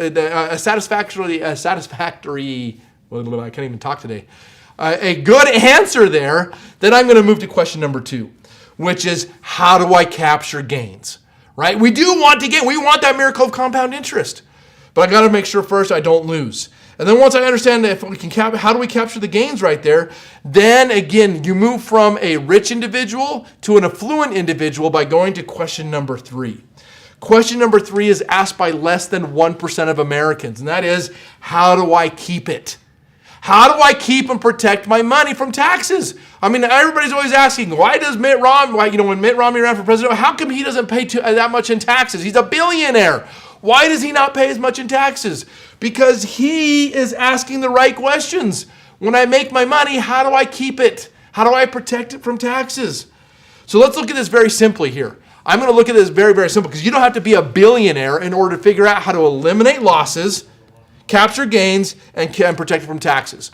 We're going to look at this right here by simply using something that everybody has access to, which is the S&P 500. Right? Everybody has access to the S&P 500. Now, the problem with the S&P 500 is it has losses and gains. So it does have these losses right here.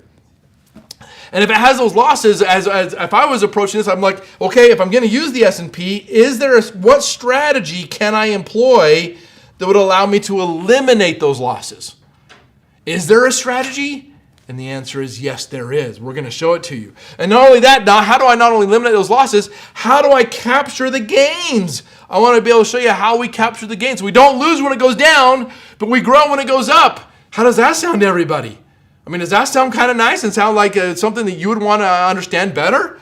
And not only that, everything we gain, we don't have to pay taxes on. Is this sounding too good to be true? Well, if it is here, you better want to know, and you should know, you need to know about it. Because the 3 strengths of an IUL, the 3 strengths of a laser fund are number 1, you don't lose when the market goes down. Okay, you're guaranteed to know, 0 becomes your hero. When you gain, you lock in those gains and you get to reset your growth point. Huge, massive. If you understand this one right here, this will transform your financial future. If you really understand what I'm talking about here, lock in and reset, this will transform your financial future. And finally, number 3, everything I have, I can access in my retirement years tax-free. Okay, I get to pay tax. I pay taxes on the seed, so I avoid my taxes on the harvest right here.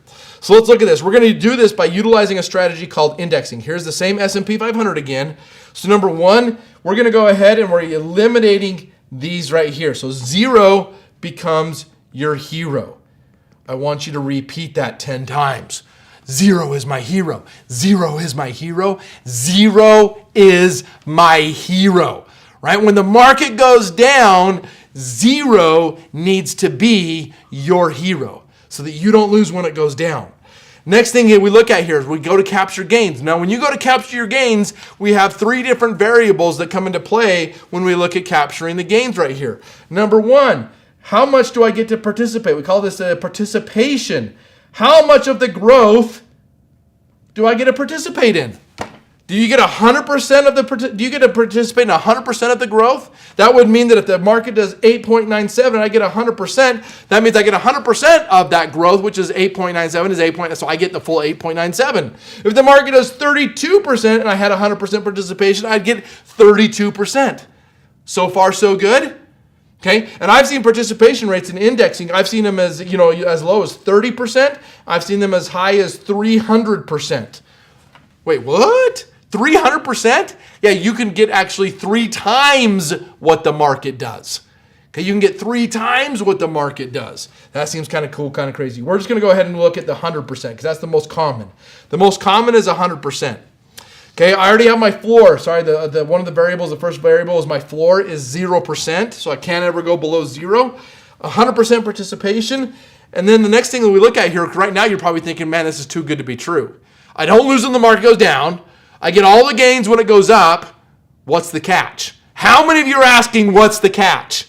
Right? And the catch right here, we get into the third variable. The third variable right here is going to be what we introduce here as our cap or our threshold. Okay, so there is usually a cap or a threshold on these strategies, meaning right now the common cap is right around 13%. Okay, between 10 to 13%. So if we have between a 10 to 13% cap right now, that tells you that if the market does above the cap, you have a ceiling on your growth. So the ceiling on it kicks in. So if the market does 32%, you don't get 32%, you get 13%. Okay, does that make sense? But in turn, that means that when the market goes down, I don't lose. Folks, I would trade this in and do this every single time. Now, if we have it right here, we also instead can also choose a threshold instead. A threshold is there is no cap. Okay, there's no ceiling. There is absolutely no ceiling, but you get a threshold, meaning you get whatever the market does minus a threshold. And this threshold is usually between 5% to 15%.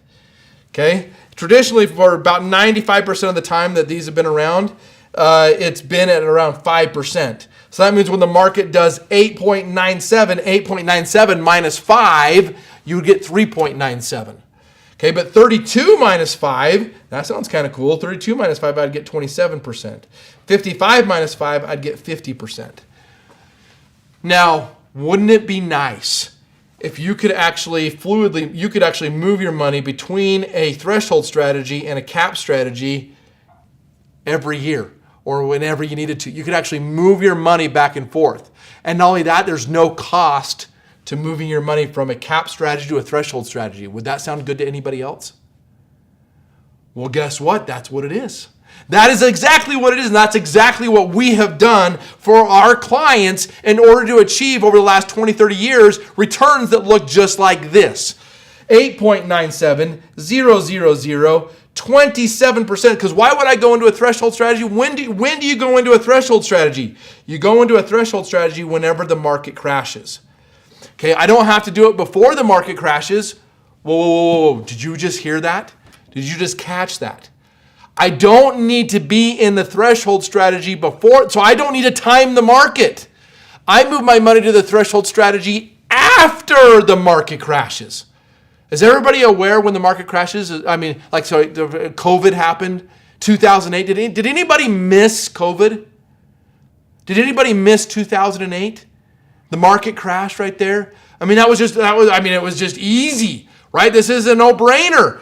Right? So we go ahead and the market crashes right there. We're able to then move over into a threshold strategy. And as we move into a threshold strategy, we move in for 1 year and then we move right there into the threshold and then I move right back into cap strategy thereafter. And by doing so, these are the returns that we've been able to capture. That is the possibility and the potential. Now, since the last crash of COVID right here, let me just take you through what we did right here. Here was March of 2020, a year later after COVID hit right here. Here's March 15th of 2021. A year later, that's where my dad already showed you this one right here. We have a 61% rate of return because we have that no cap strategy. $872,000 just made $500,000. So I turned $872,000 and turned it into $1.4 million. Now, I didn't leave my client in that no cap strategy because we got the recovery. The recovery was done.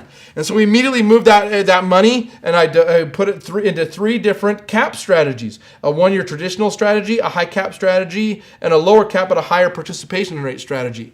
So in March of 2022, we got 5%, 5%, and 7%. Okay? And then not only that right here, so we had that, and I have these right here. You can ask your advisor about these ones here if you choose to talk to somebody and have a plan built for yourself to see what this would do for you. We can actually multiply your returns. We actually multiplied these clients' returns right here. So we took $75,000. There's the growth, about $75,000, and we turned that into $200,000 of growth by adding these multipliers. I get more than what the market does. Here's the next year, March of 2023.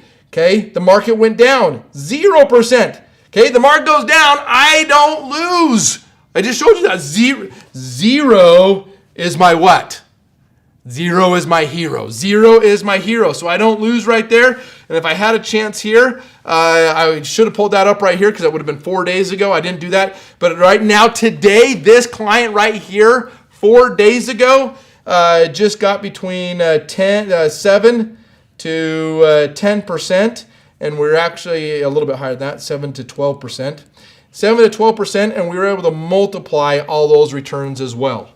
So the very next year right here, the market's up, and they're able to get 7 to 12% right now 4 days ago. Okay, here's another. I mean, I can show you guys these day over day. Here's another one. June of 15th of 2021. The market has still crashed. I had part of his money in the no cap strategy, part of this client's money still in the 1 year high cap strategy. This right here got a 30% return, but then we took that 30% return, we multiplied it by 2.7. So right here on $61,000, we made $51,000. Folks, that is an 83% return tax-free. How many of you would like to get an 83% return tax-free? Right? And with no threat of losing if the market were to go down. That is what's beautiful right here. So in your workbook right here, take a look and see current market volatility. Where are you at right now? You know, how much money do you have currently in market volatility? How much do you have exposed to the market? How much do you have protected? And how much would you like to have, right? How much would you like, where would you like to be? Identify that. It's an important, this is one of the most important things you look at and to ensure that you start putting in and implementing the correct strategies moving forward here. So let's go back here and talk about how to help you move and get, how many of you would like to understand if you're already in a tax problem, you already have money in an IRA, 401ks, 403s, 457s, you're top heavy in those accounts, and you'd like to figure out how do I transition to something that's tax-free and pay the least amount of tax possible doing that. How many of you would like to know how to do that? Okay, good. I like that. I like those hands going up. Good. Well, let's look at this here. Let's go back to my 4 phases of retirement planning. Again, and actually I only have Brian and Tom, a couple of you right there. If you want to understand how to pay the least amount of tax in your IRAs and 401ks, I want everybody to go ahead. Everybody that wants to know this, I want you to put a 1 in the chat. Okay, put a 1 in the chat, because if we don't have enough people that want to know this, I can move on to the different strategy instead. Okay, there we go. Fantastic. Okay, I feel like I'm getting a few more. Got a few of you here. You know, there's over 200 people on right there. Okay, good. All right, let's do this then. Let's do this. Let's go to our 4 phases of retirement planning, because most Americans end up paying taxes in all 4 phases, right? The type of investments, the type of tools, the type of strategies that they are employing, they end up paying tax in every single phase. Now, you look at this right here, and again, I already told you the phase that we want to protect the most is the distribution phase. Okay, that's the phase that we want to create the greatest amount of money from. Yet, when I look at this right here, most Americans end up, the first step they take is they protect the miracle of compound interest. Extremely important. In fact, it's actually the most important thing you can do. If you want more money in your distribution phase, the number one thing you need to do is make sure your compound interest is protected from taxes. Folks, that's that dollar doubling to $1 million, but if I had to pay taxes on it every time, it would only be worth $72,000. Right? That is why you need to make sure your compound interest is protected from taxes. Number one step, that's the first thing we look at. Number two, though, this is where most people get derailed, because most people go ahead and say, well, what is the next phase? If I could protect taxes in a different phase and a second phase, what phase would it be? Would it be the contribution phase, or would it be the distribution phase? And what we see is most financial plans focus on the contribution phase. But let me ask you a question. If you are a farmer, and as a farmer, you were given a choice, you could either go ahead and avoid paying taxes on the price of your seed in the springtime. But if you avoid the tax on the price of the seed in the springtime, you got to pay taxes on your entire harvest in the fall. Or you could go ahead and pay the tax on the price of the seed in the springtime. And if you proactively pay the tax on the price of the seed in the springtime, you then get to enjoy your harvest tax-free in the fall. What would you rather do? If you want to tax the seed or if you want to tax the harvest, put seed or harvest in whichever one you want to tax. Do you want to tax the seed or you want to tax the harvest? And I want to, as you look at this right here, it's right there. I mean, it's common sense. That's right. We want to tax the seed. Yet why is it then that most financial plans tell you to do the exact opposite? Most fiduciaries, most financial plans tell you to go ahead and protect the seed and defer and procrastinate. Deferring your tax is nothing more than procrastinating your tax. And when has procrastination ever done a lot to bless you? Very rarely, and definitely not when it comes to taxes. Okay, procrastinating your taxes is not going to help you out. Instead, get the taxes over and done with. Get the taxes over and done with on the seed so that I can have my growth and my harvest all tax-free. This is the greater secret. This is the greater secret that less than 10% of Americans are even pursuing. Less than 10% of them are even pursuing this. And let's go ahead and say, how do we do this though? If I'm already in this trap, how do I get out of the trap and not get clobbered in taxes? Well, this is where we look at a strategy that we've been teaching forever called the strategic rollout. Okay, the strategic rollout, this strategy is taught in detail in our book, The Laser Fund. Now, every single one of you, I'm going to show you, every one of you is going to get a free copy of this book here. In a few minutes, we're going to show you how to get a free copy of this. But this strategy is spelled out in detail in chapters 6, 7, 8, and 9 of the book right here. But what I'm going to do here is I'm going to show you here, this is an actual client of mine. They live in San Francisco. They came to me. I'm going to call him John Smith to protect their identity here. But John came to me at age 62 with $1.9 million in his IRAs and 401ks. His original plan was to retire to age 70 and a half. Why? Because up to that point, 70 and a half was his RMD age. How many of you know what an RMD is? An RMD is a required minimum distribution, meaning that when you hit a certain age, everybody here on this call should be about age 73. Okay, it used to be 70 and a half for most of my professional career. It has now been moved. The government has now shifted this all the way up to age 73. But at age 73, whether you need the money or not, you are required to start pulling money out of your IRAs and 401ks. If you don't, that partner of yours, Uncle Sam, he gets to go ahead and do what? He gets to penalize the partnership. He gets to not to penalize the partnership, he gets to penalize your portion of the partnership. He gets to penalize your portion of the partnership. And what is the penalty for not accessing your money? Does anybody know what the penalty is for not accessing your money? Dave and Deb right there. Again, good students of my dad's YouTube channel. It is a 50% penalty on what you, it's not a 50% penalty on all of your money. It's a 50% penalty on what you did not withdraw. So if you don't withdraw the money that year, withdraw the certain amount of money that year, you have to pay a 50% penalty. Now, is that on top of the tax or is that in place of the tax? Oh, no. That is plus the taxes, right? Yermo. That's right. That is on top. That is on top of the taxes. The government still gets their 20 or 30% as well. So they're going to take their 20, 30%, plus they're going to take 50% of your portion. So they're going to go grab 70 to 80% of the partnership. So how many of you are going to not pull out money? Right? I don't think any of you, whether you need the money, you're going to go ahead and pull it out. You're going to pull out those RMDs. And that's what this client's objective was, is like, look, dude, I'll just retire. I'll retire at age 70 and a half, and that's how I'll start living off of this money. That was the plan between him and his financial advisor.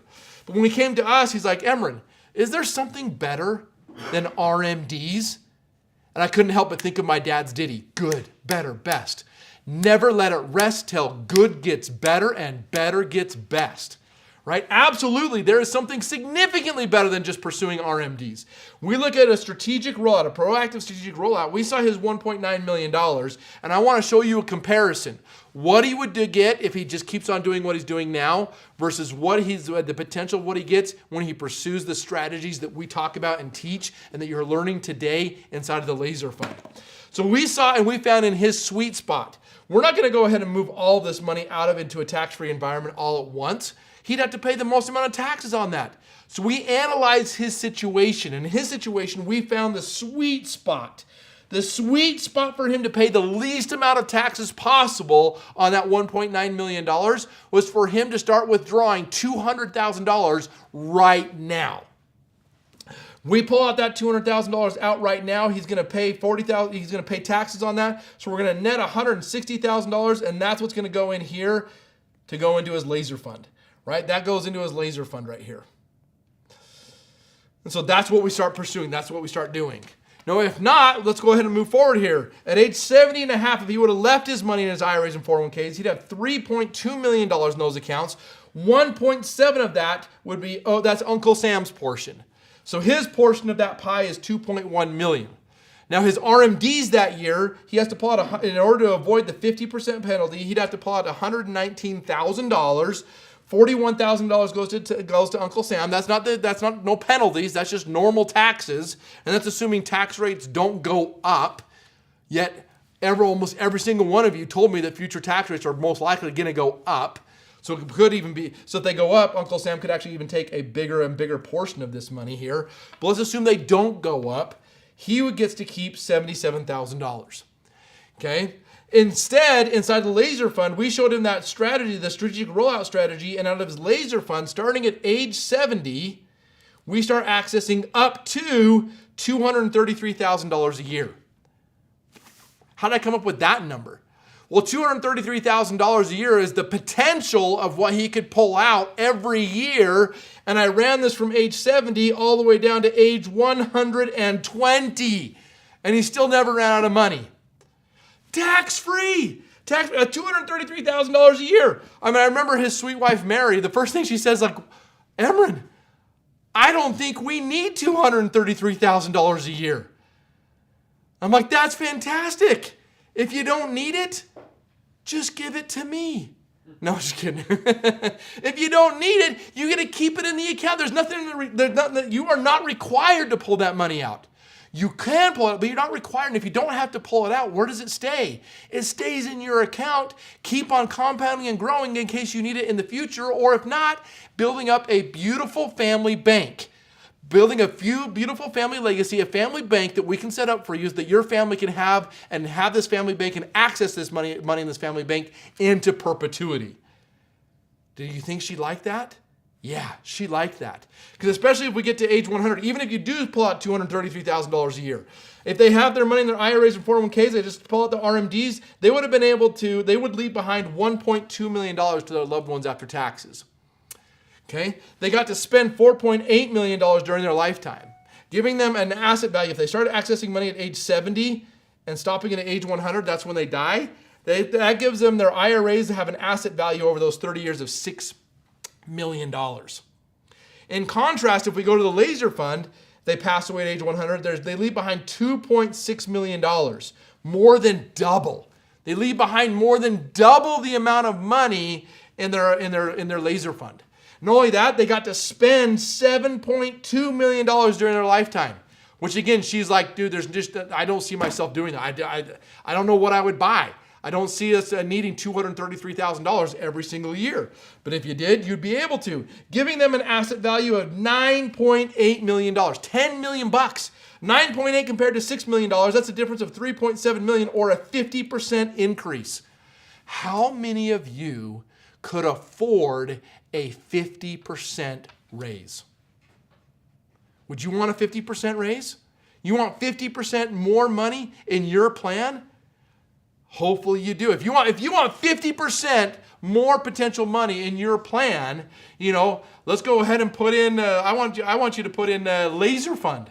Put Laser Fund into the chat if you would like to see up to a 50% increase in your planning by pursuing the right strategies. Right? If you want to see that, in your situation, put Laser Fund into the chat. Laser Fund into the chat. Okay, I got a couple of you that want it. A few more, maybe a couple more. Maybe Steve, yeah. Okay, Gerald, there we go. Maybe a few more of you.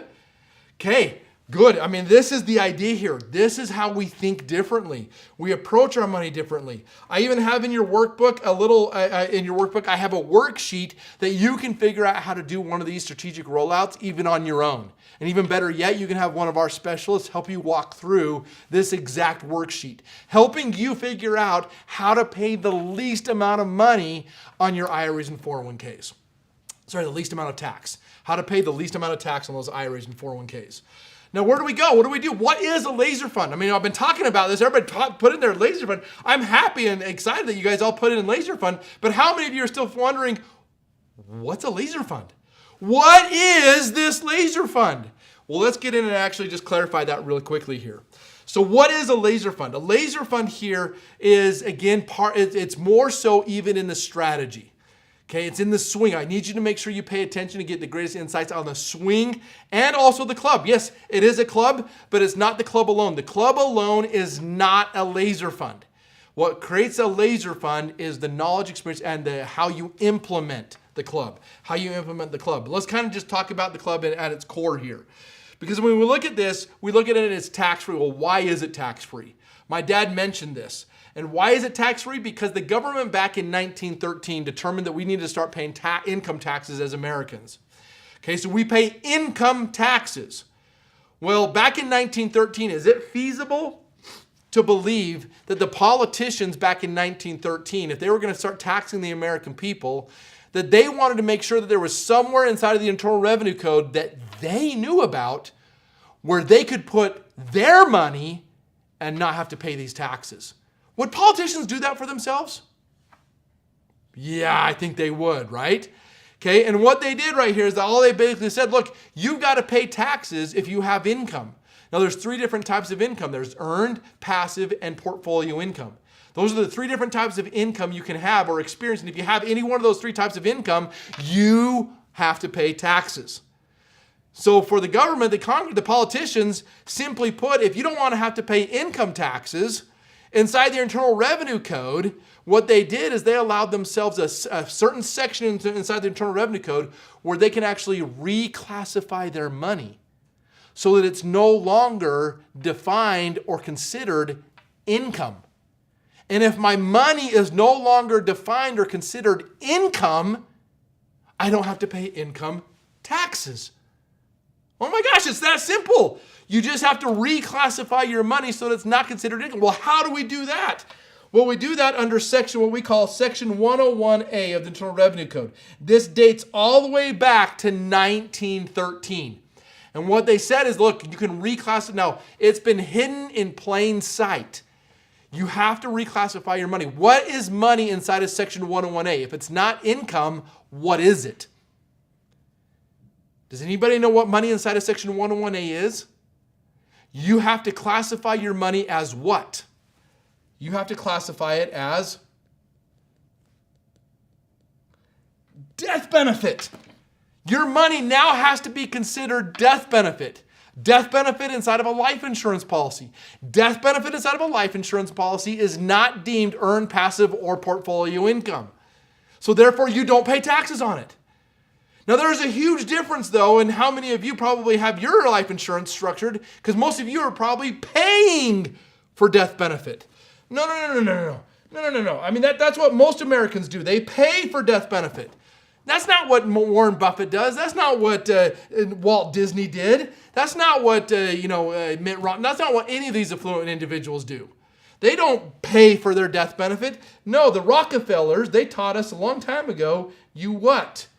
You own your death benefit.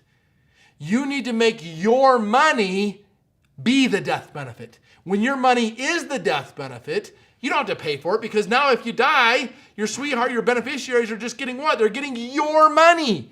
But if they get your money, but you classified your money now as death benefit, it is now tax-free. Now, let me caveat this again, folks, because at the very beginning of here, this is not, life insurance policies are not investments, and accordingly, you don't purchase them as an investment. Okay? Because investments are what? Investments are subject to, I see a couple of you saying right there. They might be subject to whatever, taxes, losses, whatever it might be right there. Okay? That's why we don't want this. Congress has ensured that under the definition, life insurance policies are not investments, because investments are subject to taxes and losses.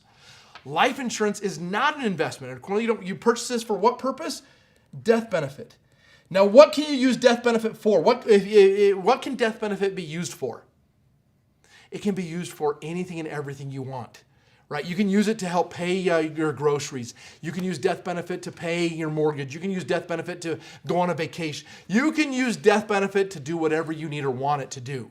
And let me understand how do you understand death benefit? Because most people think, well, that sounds great, but in order to access death benefit, somebody's got to what? Somebody's got to die. Somebody's got to die in order for me to be able to access death benefit. That sounds like it comes at too high of a cost. And I can tell you right now, Warren Buffett and other affluent individuals, they don't want to die in order to access their money tax-free. So that's why they go ahead and they look at this, and we call this, when we break this down, what we're going to create here is what I call a self-insured death benefit. And when I create a self-insured death benefit, it comes down to, simply put right here, who determines how much death benefit you want or need? Who determines how much death benefit you want or need? You do. And can your needs and wants change? Can your needs and wants change? Yes, they can. And that's why throughout life you can increase your death benefit and you can reduce your death benefit. Let me show you the miracle of doing this. Because affluent people don't pay for their death benefit, they own their death benefit. Under Section 101A of the Internal Revenue Code, they now classify their money. So again, think of this. If I want $1 million of life insurance, if I want $1 million of life insurance, and I want to self-insure myself, I want to own the death benefit, how much do I need to pay for the insurance policy if I want $1 million of coverage? Well, if you want $1 million of coverage and you want to own that death benefit, you got to pay $1 million for the $1 million life insurance policy. If you pay $1 million for the $1 million life insurance policy and you die tomorrow, my sweetheart would still only get $1 million. But whose money was that? That money wasn't the insurance company's money. That was our money. But now it's established and now it is tax-free. Okay, now it's tax-free. Now, if I'm not dead yet, under Section 72E of the Internal Revenue Code, I'm allowed to let that money grow. While I'm still living, it can grow tax-free. And under Section 7702, I can access this money before I die. Before I die, I can decide I want to reduce my death benefit. I want to effectively reduce my death benefit before I die. Who determines how much death benefit I want to leave behind for my heirs? I do. I get to determine how much death benefit I want to leave behind. And if I don't need to leave behind as much death benefit anymore, I'm allowed to reduce. How many times can you reduce your death benefit during your lifetime? As many times as you want. As many times as you need or want. You can reduce your death benefit every single month. Okay, and so if I'm going to reduce my death benefit right here, if I follow Section 7702, if I follow the smart way to do this, I can reduce my death benefit and access my money tax-free. Boom, this is how the Rockefellers have been doing this for so many generations here. Because they take advantage of Section 101A, 72E, and 7702. Now, if you want access to all three of these three sections of the code right here, you need to comply with these two tax laws. The Tax Equity Fiscal Responsibility Act and the Deficit Reduction Act. These two laws right here are going to be explained in even greater detail, not only in the book right here, but even better yet, get this explained to you better by talking to one of our professionals. They are tephra-defra experts. Okay, they are tephra-defra experts. What they're going to do here is they understand this law right here, because this law right here is going to tell you the relationship between you and the insurance company, between your death benefit and the insurance company's death benefit. In other words, death benefit has two parts. When you look at your total death benefit, you have the total death benefit of the total risk. And how much of that risk is the insurance company covering, and how much of the risk are you covering? Okay, your risk is covered by your cash value. And if you want to look at this, if you want to do the way the affluent do, they want to maximize this and they want to minimize this. Okay, you want to maximize your risk when it's talking about that death benefit, and you want to minimize the insurance company's risk. In other words, again, if I look at this, if I have $1 million of life insurance, the idea behind this is, in theory, if I could, I would love to go ahead and have 100% ownership. I want 100% ownership of that $1 million. So that means I have $1 million of my own money inside that policy. If I had $1 million of my own money inside that policy and the total death benefit was still just $1 million, the insurance company would have no risk. And if they have no risk, how much are they charging me for that insurance policy? Nothing. Costs are zero. Costs would be zero. How many of you would like to have a life insurance policy that doesn't cost you anything? Right? I would. I would love to have an insurance policy that doesn't cost me anything. And this is exactly the theory of what we're pursuing. Now with Tefra and Defra, we cannot create a 100% ownership here. Okay, you can't do this. So what we're going to do here is, what is the ownership? What is this compared to what is this? And the algorithm, the math and the algorithm that tells us what this is right here is in the tax law Tefra-Defra. That's why it's imperative that you work with a Tefra-Defra expert. And every single one of our laser fund specialists, every single one of our IUL specialists are Tefra-Defra specialists. They're Tefra-Defra experts. So when you look at this, what I want you to do is think of this. I want you to think of your life insurance policy now more like a piece of real estate. Everybody understands real estate better than they understand insurance. But in all reality, they operate almost the exact same. Okay, think of it this way. If you were to go out and buy a 5-story office building, you go buy a 5-story office building, a piece of real estate, how do you make money? How are you going to make money if you go buy a 5-story office building? Well, you make money by what? By leasing it out, of course. If you lease out the building, it becomes a beautiful cash cow, does it not? However, if you leave that building vacant, do you make any money? No, in fact, not only are you not making money, if you leave the building vacant, you are going to lose money, right? If you leave that, because there's a cost associated to owning the building. And if you want to make more than the cost of the building, the easiest way to do that is to simply to lease out the entire building. It's the exact same thing in a life insurance policy. When we structure one of these IULs are like a big empty office building. And if you want to lease it out, you just simply have to the easiest way to make money on this is to maximum fund it.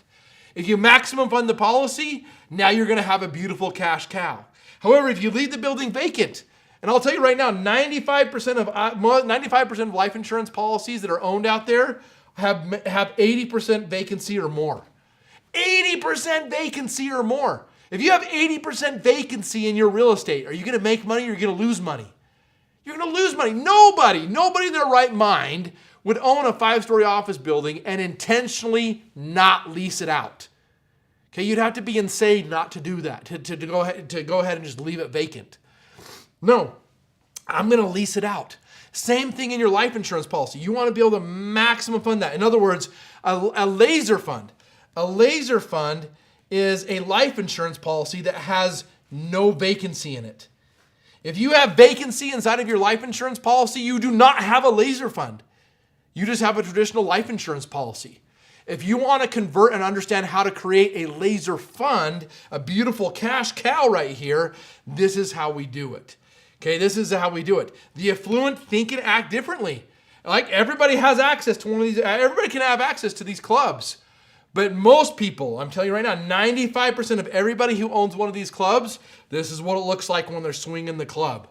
I mean, they're like me out on the golf course. When I got on the golf course, I mean, I'm hitting that ball. Half the time when I try to swing at that ball, I'm like, where'd it go? Where'd it go? Hope it doesn't hit me. Hope it doesn't hit me, right? That's not what we want to do with your money. What we want to do is right here. We want to be the Phil Mickelsons. We want to be the Roy McIlroys. We want to be the Jordan Spieths. We want to know and understand that swing because we can help you implement that swing so easy. This is so easy to get it done and get it done right. All we need to do is simply understand and work with an expert that understands the Tax Equity Fiscal Responsibility Act, the Deficit Reduction Act, and finally, the last one is the Technical and Miscellaneous Revenue Act. When you understand these three tax laws, it is so easy and simple to get access and qualify for Section 101A, 72E, and 7702. When you get access to these three right here, your money becomes tax-free, it grows tax-free, and you can access it tax-free. That is nothing short of miraculous and nothing short of what's going to transform your financial future. So again, in your workbook, finish those last 2 pages right there by, again, identifying where you're at and where you're wanting to go. What is it that you're wanting to achieve right here? And get greater clarity in this. And this will also help you even answer, maybe you can ask some of these questions to a specialist so you can understand this. Now, again, how do you access one of these specialists right here? I'm going to show you just how to do that right here in just a minute. You can talk to one of these specialists. We're going to have you talk to one of our specialists. They're going to actually even build and develop some strategies for you, and they're going to show you how this would work in your situation so that you can get out there and inside of your laser fund, you can enjoy 16.43% returns tax-free. You can get average returns of 9% tax-free. I mean, that's an actual statement of one of my clients that's been with me for almost 20 years. 20 years, and they've averaged 9% over the last 20 years. How many of you would like to average 9% tax-free over the next 20 years? Right? That is what we're talking about here. Here's another one in the short term. They've averaged as high as 26%. 26% tax-free. The trick right here, again, is to understand how to structure one of these properly. It is imperative that this is structured accurately and structured properly. You want to make sure your bucket is the right size. It has to be the right size in order to minimize. You want to minimize and eliminate. You want to eliminate 85 to 95% of all expenses. And the only way to eliminate 85 to 95% of all expenses and costs is to make sure that you structure this according to TEFRA and DEFRA and comply with TAMRA. Okay, this is how we do it. And this is how we get it in there so that when you get it in, you've got your bucket of money and your bucket doesn't have any vacancy. That is, again, the key. I will hit that over and over again. To do this right, you want to make sure that your bucket has no vacancy in it. Because if you have a bucket that has vacancy, you're losing money. It's got holes and it's losing money. Okay, so again, think of that piece of real estate, get that thing 100% maximum funded. So lastly here, again, take that last sheet right here and talk about where are you currently? We got these 4 buckets of money right here. How much money and what percentage of your portfolio is in stocks, bonds, mutual funds, and so forth? How much of your money is tied up in real estate? How much of your money is in guaranteed income, is in Social Security pensions and annuities? How much of your money is in Roths, max funded or laser funds, and municipal bonds, right? How much do you have in each one of these? And then more importantly, not only where are you at, but where do you want to be? Where do you want to be? How much do you want in each one of these? And how much do you really want to actually get over here into something that is tax-free? Something that is tax-free. So if you haven't already, again, this is your opportunity to be able to fill out the survey so that you can get access and have a plan designed for each and every one of you. So if you want to look at this, if you haven't already filled out the survey, make sure you get a chance and do that right now. There's the QR code. I put it up on the camera, up on the screen again right there. Or the URL is retirebydesignevent.com/get started. Okay, that can also be, we'll throw that in the chat again one more time. So if you have not filled out the survey, now is the time to absolutely do that. We will give you, again, we're going to gift you a free copy of my dad's book, The Entitlement Abolition, the free masterclass to that, and the audiobook to that. But more importantly here, now let's move into what we really need to get you to, which is how to see and have an asset optimization plan, implementation plan built for you. I mean, how many of you would like to have a plan designed and built so that you can see whether or not this would even be good for you, right? You don't want to make any decision. I don't want anybody to make a decision until they have a plan that they can see and study. How many of you want a plan that you can see and study with your name and numbers, with your situation built into it? Love it. There's the hands. There's a hand. I see good hands going up right here. Good. So if you do this right here, when you fill out that survey, you're now going to have an opportunity to schedule and meet with one of our IUL specialists. When you meet with them, when you meet with one of our specialists, they are also going to gift you, in addition to Doug's Entitlement Abolition book, they are going to gift you a copy, the digital copy of our Laser Fund book. Okay, they're going to give you a digital copy of the Laser Fund book plus the audio book. You're going to get the digital copy of this and the digital audio book right there, a value of $40 for simply just meeting with them. We want to give you the homework. We want to empower you with the information that you need. Okay, so we are going to get you a copy of a digital copy of the Laser Fund and a digital access to the audio book as well. Not only that though, when you meet with a specialist, when you schedule a meet with one of our IUL specialists, you're also going to receive access to our Laser Fund Masterclass. I mean, how many of you would like to, you've got additional questions? And the greatest thing to be able to ask those questions is to ask one of these specialists. But on top of that, you would have an additional resource where you can get into an entire masterclass on the Laser Fund. Where if you're really serious about transforming your financial future, we're going to empower you with all of the resources and knowledge to give you what you need to make the right decision. Okay, so that's valued at $997. You're going to get access to that when you schedule and meet with one of our specialists right there, bringing that total value now to over $1,000. To over $1,000 for simply scheduling and meeting with one of our specialists right there. But then the next stage right here is great. Knowledge is wonderful, but knowledge is nothing. I mean, what's the difference between a wise man and a foolish man? What is the difference between a wise man and a foolish man? Well, a foolish man has knowledge but doesn't do anything with it. Okay, I'm just going to empower you with all the knowledge you need, but it doesn't do anything for you unless you know how to implement it. A wise man implements knowledge. A foolish man has knowledge but doesn't do anything with it. That's why it makes them a fool, because they know and they still don't do. So what we want to make sure is every single one of you get the key pieces of how to do this. How do you actually implement this? So we're going to include a customized strategic rollout analysis report. Okay, where you get to see if you got, how many of you want, again, you want to see, you've got money stuck in IRAs and 401ks and you want a professional plan built showing you how to pay the least amount of taxes, getting that moved from a taxable environment and getting that shifted over to a tax-free environment. Okay, that's exactly what that is. That's a value of $1,497. That's a total value now of over $2,500. Over a $2,500 value. But then the final piece of the puzzle right here is where it all comes together. Okay, great. I see how to get my money out of my IRAs and 401ks, but again, where do I put it? How do I have a professional, an expert build for me my Laser Fund? Okay, and that's exactly what we're going to do. We're going to build the Laser Fund for you without even ever having to start it. We're going to build you a plan, show you exactly what it will look like and what it will do for you. We'll show you exactly what kind of income you could expect coming out of this. How much money can you access? We're going to address that right there inside of this design and inside of this plan right there.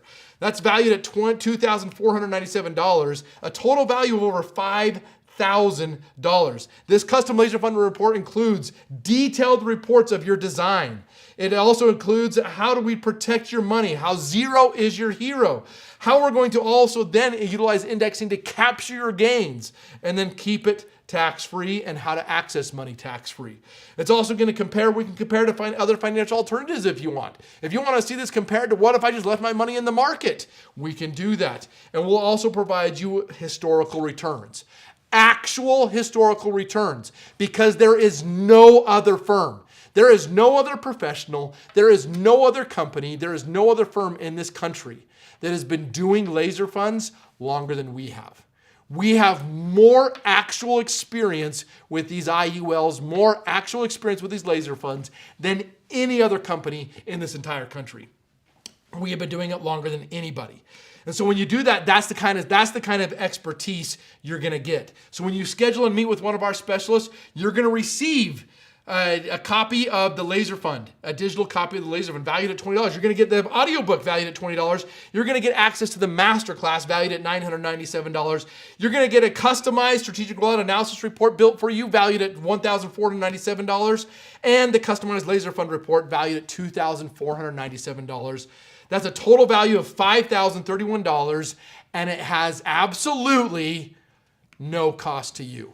Okay, it's valued at there. You can pay the $5,000, but we, as part of a thank you for being a part of this webinar, for enduring the last 3 hours with me and my dad right here, we are going to gift you this for free. Okay, there is no cost. There is no obligation. You get all of this when you schedule and when you meet with one of these specialists. You're going to receive each one of those as a free gift from us to you. Because, again, when we talked about earlier today, my dad talked about that legacy dimension. And he talked about knowledge, cash, spelled with a K, knowledge, attitude, skills, and habits. Because did you know that the only way you can compound knowledge, is by giving it to somebody else.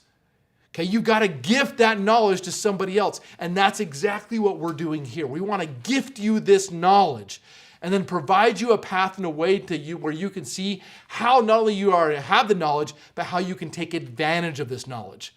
And we can help and assist you to take advantage of that knowledge if it makes sense for you. So how many of you can remember everything we've taught so far? I mean, if you've taught everything you can, I want you to make sure you contact me. I want you to apply. I want you to come work for me. Okay, if you can remember everything I just taught you right there, I need you to apply right now. But for the rest of us, as a token of appreciation for filling out the survey, we also are going to send you a replay of this webinar. How many of you want to be able to see this one more time? Right? If you want to have access to a replay of this one more time right there, again, we'll send that out as a token of appreciation for simply filling out the survey. We're going to send you a replay of that. So again, if you still haven't filled out the survey and you need to and want to at this point, go ahead and get that done right now, because we have assigned everybody who's already filled this out. Everybody who's already done it, I have got you assigned to one of our specialists here. Okay, and I'm going to show you that here in just a minute. I'm going to introduce you to them, and then we're going to assign and push you guys everybody into a breakout room with your assigned specialist. So you get to meet them for a few minutes. You get to also schedule with them. Our specialists, here's a couple of our specialists right here. We've got Brandon Johnson, Doug Jones, myself here. We've got my brother Aaron, Scott Reynolds, my brother-in-law, Clarence McBride, Tracy Belliston, Marcus Maxfield, Brian Gerald, Carl Nelson, Alan Yen, Kyle Larson, and Greg Dukewitz. Okay, these are all the best of the best, right? Each one of them have been personally trained by my father, by myself, and they are continually personally trained and mentored every day, every week. And that's you get the knowledge and access to every single one of our collective knowledge right here. So what we're going to do right here in just a second, I'm going to open up our breakout rooms. And this little message box is going to pop up on your Zoom. Don't click the X, click the join. If this clicks up on your here, I need every single one of you to hit the join button. Okay, when you hit the join button right here, you'll be pulled in to that breakout room with your assigned specialist. And you'll get a chance to talk with them. And not only that, get scheduled with them so that you can get access to that $5,000 of free knowledge and gifts and your strategic rollout report and your laser fund report, all built for you at no cost, no obligation. It will all be done for you for free when you quickly get in there and schedule and meet with them. Okay, so let's go ahead and do this. We're going to open up the breakout rooms right now. So if that message pops up right there, click join now. Click join. As you get in there, join in and get in and join those breakout rooms. Okay, now if you're just filling out the survey right now, we're doing our best, and we're going to continue to do our best to get you assigned, and then we'll get you assigned and get you into one of those breakout rooms so you can still have the opportunity to speak to one of those specialists. If you're a financial professional, and I've got a lot of financial professionals in our webinar here today as well. One, I just want to say thanks for being here as well. I'm not assigning you to one of our specialists. I mean, this webinar or this Zoom call is really for those people who are trying to implement this and for themselves. So we love sharing our knowledge with other financial professionals. What we do want to do with you though is that you get to have a call scheduled with one of my specialists that go in and will introduce you to our tools and training program. We offer a tools and training program to all financial professionals. Okay, you stay right where you're at. You're with your business right there. You stay right where you're at, and we will be able to give you and get you access to our world-class training, our world-class proprietary software, so that you know you can do this for your clients the right way every single time. You want access to our proprietary software. Not only that, you want to be able to get access to invite your clients to a session just like this. You know, we also do that inside of that whole entire program right there as well. It's called IUL Insiders. So if you're a professional, you want to learn a little bit more about that, one, you'll get an appointment set for one of those, and or you'll get an invitation. And what I should do is every single one of your professionals, if you're on, every single one of you should be registering for my 3-day challenge the next 3 days. Okay, we have a 3-day challenge for professionals the next 3 days. You can go to IUL Insider. Is it IULinsiders.com? I think IULinsiders.com. Just go to IULinsiders.com and click on events and sign up for our challenge right there. For all of our non-professionals, again, if you're still in the Zoom call right here, again, what we want to do is ensure that you get a copy of the Laser Fund digital book, the audio book, the Laser Fund Masterclass, the strategic rollout analysis, and the Laser Fund report right there. If you still have not filled out the survey, get it done now. Get it done right now, and we will do our best. We will do our best to get you assigned right now so you get to get scheduled right away. Otherwise, if we don't get you scheduled right away, we'll get a hold of you right after the webinar to try to reach out to you and get you on any one of these specialist calendars. I mean, they are limited. Their time is limited, right? The next week or so is going to be just completely filled up with appointments from this event right here. And so you're going to want to get a chance to get in there, talk with them, get your questions answered. Right, get your questions answered. Now, some of you are going, wait a minute, I accidentally clicked the X box. If you filled out the survey and you're wondering, and you had that box pop up, and you're going, man, do I have a breakout room, or am I supposed to be in a breakout room? Go ahead and down at the bottom of Zoom, you should see this little 4 box right here. Those 4 little boxes that say breakout rooms. If you see that icon, click on that icon, breakout rooms, and you'll see, and you can reactivate your breakout room so you can get back into your breakout room. However, if you don't see those 4 boxes, then you need to click on these 3 little dots. Click on those 3 little dots right there, and then you'll see the option that will come up that will say breakout rooms. Click on breakout rooms, and once again, once you click on the breakout rooms, you'll be invited to join the breakout room that you're assigned to. Now, if you haven't filled out the survey, that's not going to do anything for you because it's not going to show that you're assigned to any breakout room. So you can try to click on it, and it's not going to do anything for you because we haven't assigned you to a particular breakout room. In order to get into one of these breakout rooms, you need to make sure you're filling out the survey again. So again, if you're on a mobile device, you will see this icon on the top left of your screen. So if you're on a phone or a tablet, you'll see this icon right here. You'll see this breakout room icon in the top left of your screen. Click on that, and if you're assigned to a breakout room, you're in there. If you're not in a breakout room, if you're trying to still have problems with that, go ahead and put your question right there in the chat saying, hey, I need help. If you need help, put it in the chat. Put it in the chat right here, and we can do what we can to help you. Okay, we'll do everything we can to help you to get into one of those breakout rooms so that you can take advantage of getting all of these gifts. You can get those $5,000 worth of gifts all for free. And most importantly, not only that, you get to see how to implement a laser fund for yourself. Okay, so we're going to go ahead, and if you got issues or problems or questions right there, put them in the chat. We'll respond to them on the chat. But otherwise, I do want to just express my gratitude for every single one of you being on our call today. Thank you for taking the time. We look forward to seeing each and every one of you, whether you're a financial advisor or financial professional on the call today, or whether you're a client looking to see how to take advantage of this, and you want to see how to implement this in your set of circumstances. We are excited to be able to see and meet and help you in any way that we can.